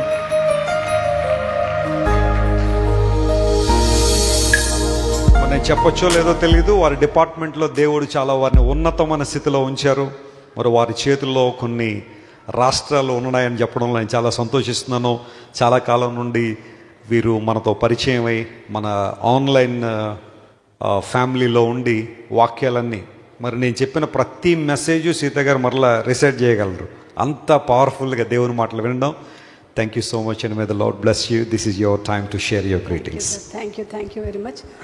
దేవుని నామానికి స్తోత్రాలు. మీ అందరికీ నా హృదయపూర్వక వందనాలండి.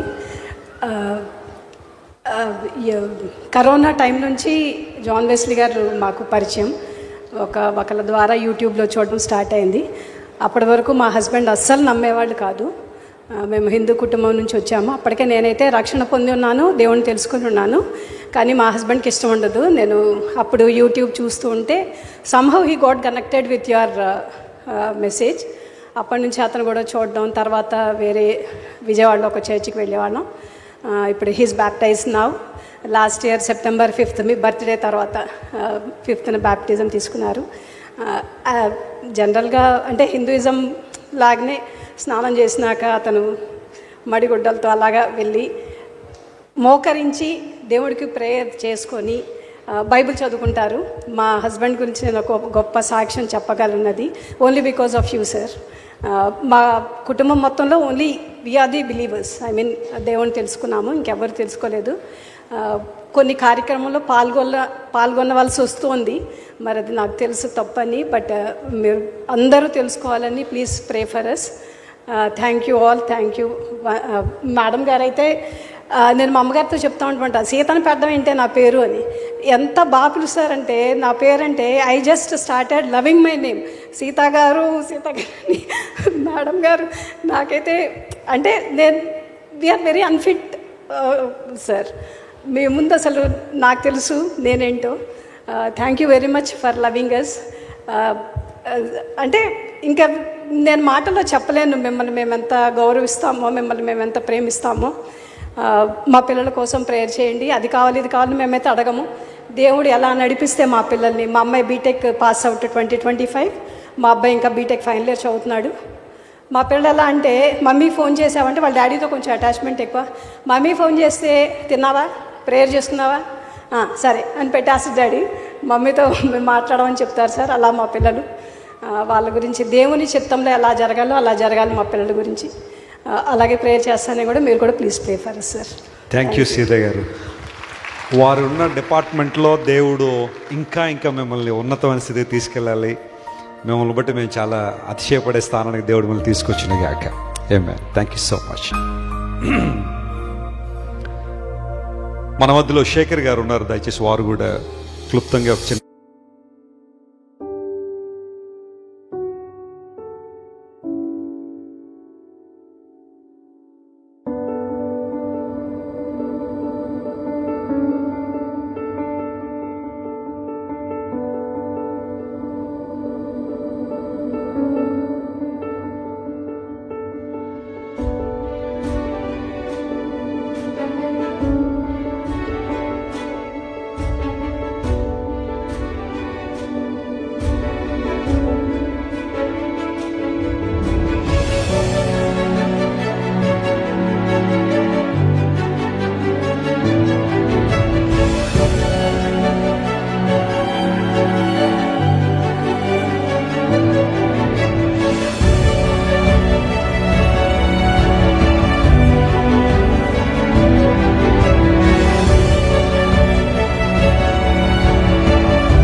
చెదరిపోని నీ ప్రేమే నా ఆధారం.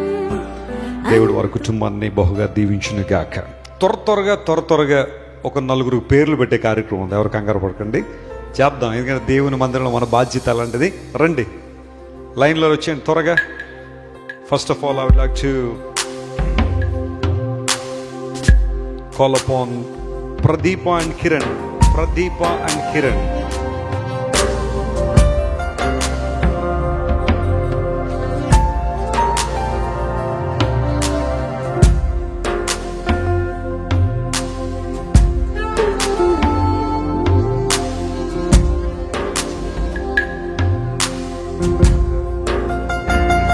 ప్రేమగల తండ్రి, ఈ చంటి బిడ్డను బట్టి నేను స్తుతిస్తున్నాము.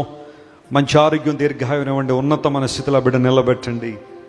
చిన్ననాటి నుండి కృపలో వర్ధిల్లడానికి సహాయం చేయండి. తల్లిదండ్రులు కూడా దీవించండి. ఘనత మహిమ నీకే చెల్లిస్తూ యేసు నామం పేరట అడిగి వేడుకొనిచున్నాం తండ్రి. పేరు పెట్టిన hello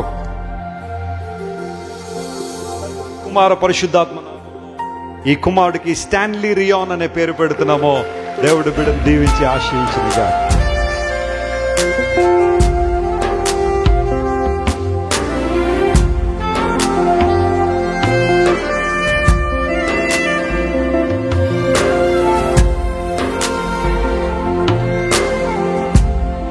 Brother Prudvi and Pranuti. Prudvi and Pranuti, please come to the stage.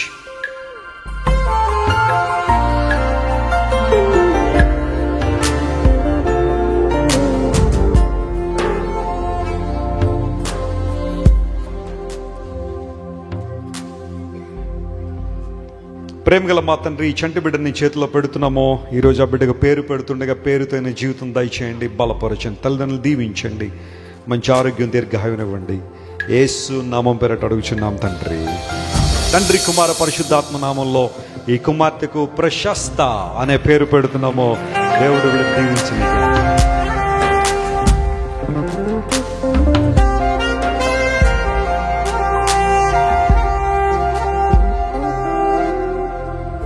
Brother Cecil and Anuhya.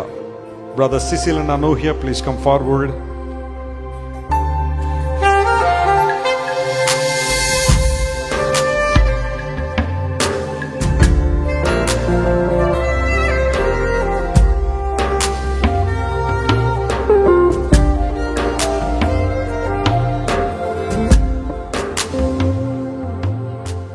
ఏం పర్లేదు, ఎవరో కంగారు పడక్కర్లా. నేను కూడా బిడ్డలను ఎత్తుకోవడం తెలుసు నాకు. Very good. ప్రేమగల తండ్రి, ఈ బిడ్డని నీ చేతిలో పెడుతున్నామో. దీవించండి, ఆశీర్వదించండి, ఉన్నత స్థలాలు నిలబెట్టండి. నీ కృపలో వర్ధిల్లడానికి సహాయం చేయండి. యేసు నామం పేరట అడిగి వేడుకొనిచున్నాం తండ్రి. ఆమేన్. తండ్రి, కుమార పరిశుద్ధాత్మ నామంలో ఈ కుమార్తెకు లిషిత రేచల్ అనే పేరు పెడుతున్నామో. దేవుడు బిడ్డను దీవించండి.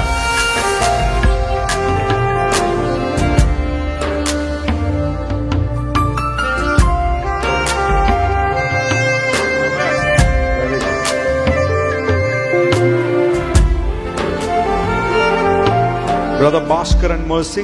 Brother Bhaskar and Mercy.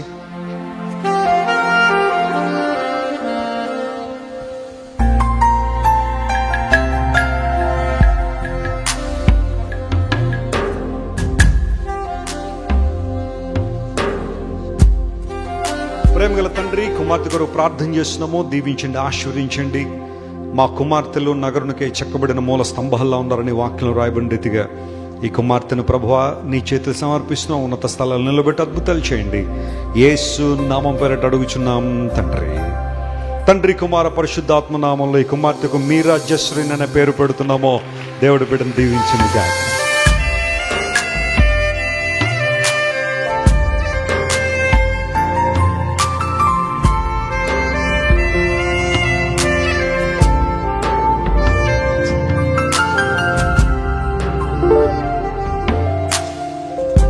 మనం ఎప్పుడైనా ఈ నేమింగ్ సెరమనీ ఒక మీటింగే పెట్టాలనిపిస్తుంది నాకు. స్పెషల్ మీటింగ్ ఒకటి. Sudhir Kumar and Bhanupriya, please come far.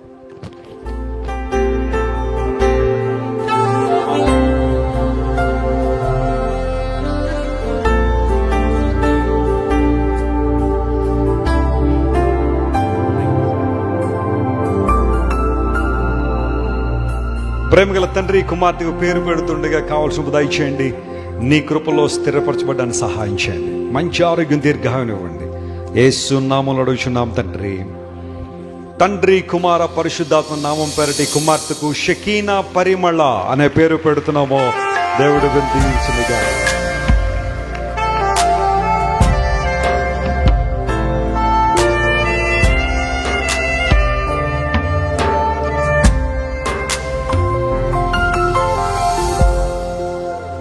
అయిపోయింది ఇంకా. Alright, praise the Lord. Such a joy కదండి, ఎంత ఆనందం. పిల్లలు మన మందిరంలో చేయబడుతున్న ప్రార్థనలో అనేక మంది భార్యాభర్తల పిల్లలు లేక వచ్చిన వారిని దేవుడు ఒక్కొక్కరిని జ్ఞాపకం చేసుకుని, ఫస్ట్ సర్వీస్లో ఒక అమ్మాయి సాక్ష్యం చెబుతా, అన్న బిడ్డలు లేక ఒక అవసరంతో దేవుని సందుకు వచ్చాం, దేవుడు మాకు చక్కని కుమారుని ఇచ్చాడని. వచ్చే ఆదివారం సాక్ష్యం చెప్పమన్నా. దేవుడు కార్యాలు జరుగుతున్నాయి, ఎవ్వరూ చింతపడొద్దు, వరి అవ్వద్దు. బిడ్డల కోసం ప్రార్థన చేస్తున్నారు, చేయండి. శుక్రవారం ప్రార్థనలో కూడా ఏకీవించండి. ప్రభు మీ ప్రార్థన వింటాడు. ఇప్పుడు నిలబడిన వాళ్ళందరూ కూడా ఒక సాక్ష్యమే. దేవుడు వారికి ఇచ్చిన బిడ్డలను బట్టి దేవుని స్తుతిస్తూ, మరి ఆ బిడ్డలు దేవునిలో ఎదగాలని, వర్ధిల్లాలని మనస్ఫూర్తిగా మీరందరూ ప్రార్థించండి. అందరూ లేచి నిలబడదాం. ముగింపు ప్రార్థన ఆశీర్వాదంతో సెలవు తీసుకుందాం. Shall we all stand together? అందరూ లేచి ముగింపు ప్రార్థన. అందరూ మీ రెండు చేతులు ఆకాశం చాపండి. నేను చెప్పిన మాటలు గట్టిగా చెప్పండి నాతో పాటు.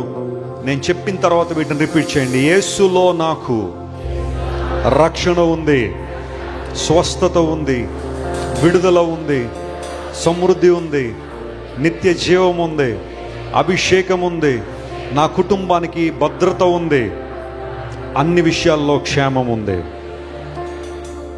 అందరూ దేవుని స్తుతిద్దాం.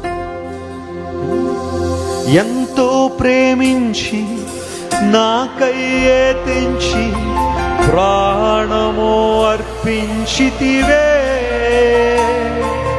విలువైన రక్తం చిందించి నన్ను విమోచించితివే. ఎవ్రీబడీ. ఎంతో ప్రేమించి నాకయ్యే తెంచి ప్రాణము అర్పించితివే, విలువైన రక్తం చిందించి నన్ను విమోచించితివే. అందరూ చెప్తాం ఆరాధన, ఆరాధన,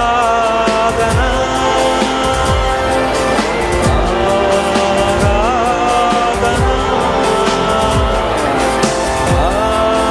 ఆరాధన యేసయ్యా.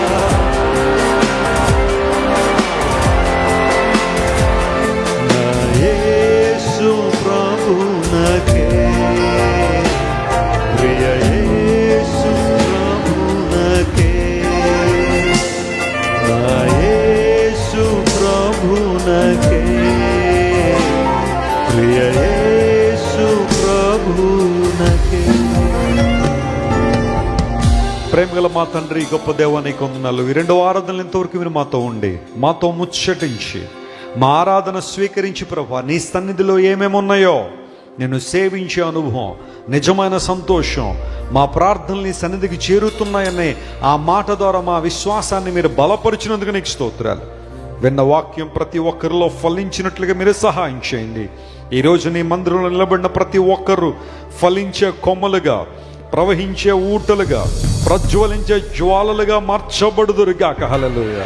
ఎవరే సమస్యలతో నీ సందుకు వచ్చారో ప్రతి సమస్య, ప్రతి ఇబ్బంది, ప్రతి ఆటంకం యేసు నామములో తొలగించబడును గాక. హల్లెలూయా.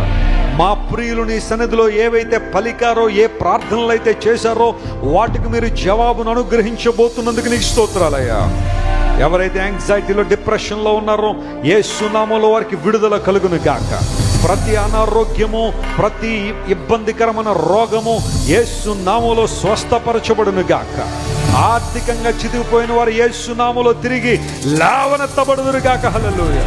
కోల్పోయిన వాటిని తిరిగి ఇస్తానని వాగ్దానం చేసిన దేవుడు నాయన, మా ప్రియులు మీరే బలపరిచి, కోల్పోయిన ఆనందము, కోల్పోయిన బంధాలు యేసు నామములో తిరిగి పునరుద్ధరించబడును గాకని ప్రకటిస్తాం. మా ప్రియులు నీ పరిచయం ప్రేమించి ఇచ్చిన ప్రతి అర్పణను మీరు అంగీకరించి నూరంతల ఫలం ఇచ్చి నీ నామాన్ని మహింపరచుకునండి. నువ్వు మంచి దేవుడు నాయన, మా పట్ల మంచి ప్రణాళికలు కలిగిన దేవుడు అయ్యా. ఆ మంచి ప్రణాళికలు ప్రతి ఒక్కరి జీవితంలో నెరవేర్పు చూడడానికి మీరే సహాయం చేయమని కోరుకుంటూ మా ఆత్మీయ తల్లిదండ్రులను బట్టి, మీరు మాకు ఇచ్చిన సంఘాన్ని బట్టి, సంఘ నాయకత్వాన్ని బట్టి, బ్రాంచులను బట్టి, అక్కడున్న సేవకులను బట్టి, ప్రపంచవ్యాప్తంగా మీరు మాకు ఇచ్చిన సువార్త సేవను బట్టి నీకు స్తోత్రాలు చెల్లిస్తూ నమ్మకంగా నీ కొరకు వాడబడ్డానికి సహాయం చేయమని యేసుక్రీస్తు వారి శ్రేష్టమైన నామం పేరిట అడిగి వేడుకొనిచున్నాము తండ్రి. మన తండ్రి దేవుని యొక్క ప్రేమ, ప్రభువుని యేసుక్రీస్తు వారి యొక్క కృప, పరిశుద్ధాత్మ దేవుని యొక్క అన్యోన్య సహవాసము, ఆశీర్వాదం, ఆదరణ ఈ ఆరాధనలో పాల్గొని దేవుని వాక్యం విన్న దేవుని ప్రజలకు, ఆన్లైన్ ఫ్యామిలీ కూడా సదాకాలము తోడై నడిపించును గాక. Amen, amen. God bless you. సమాధానంతో వెళ్ళండి. 3వ ఆరాధన సాయంకాలం 6:30కి స్టార్ట్ అవుతుంది. ఆత్మీయ తండ్రి గారు దేవుని వాక్యం అందిస్తారు. 14వ తారీఖు క్రైస్ట్ టెంపుల్ విజయవాడలో మందిర నిర్మాణ పునాది రాయి వేసే కార్యక్రమం ఉంది. మీరు ఎవరైనా రావాలనుకుంటే రండి. 14వ తారీఖు సాయంకాలం 4 గంటలకే విజయవాడలో ఆ గంభీరమైన కార్యక్రమంలో పాల్గొందాం. కారులో ఉన్న వాళ్ళందరూ కూడా, మీరందరూ కూడా ఆ మీటింగ్కి రావాల్సిందిగా ప్రభు పెట్టి మనం చేస్తున్నాం. God bless you. అంటే దూర ప్రాంతం నుండి వచ్చే వాళ్ళందరూ కూడా, వాహనాలు ఉన్నవారు మరికొంతమంది కూడా సహాయం చేయండి. ఆ విధంగా అందరం కలిసి ఆ కార్యక్రమానికి వెళ్దాం. దేవుడు మిమ్మల్ని దీవించి ఆశీర్వదించును గాక.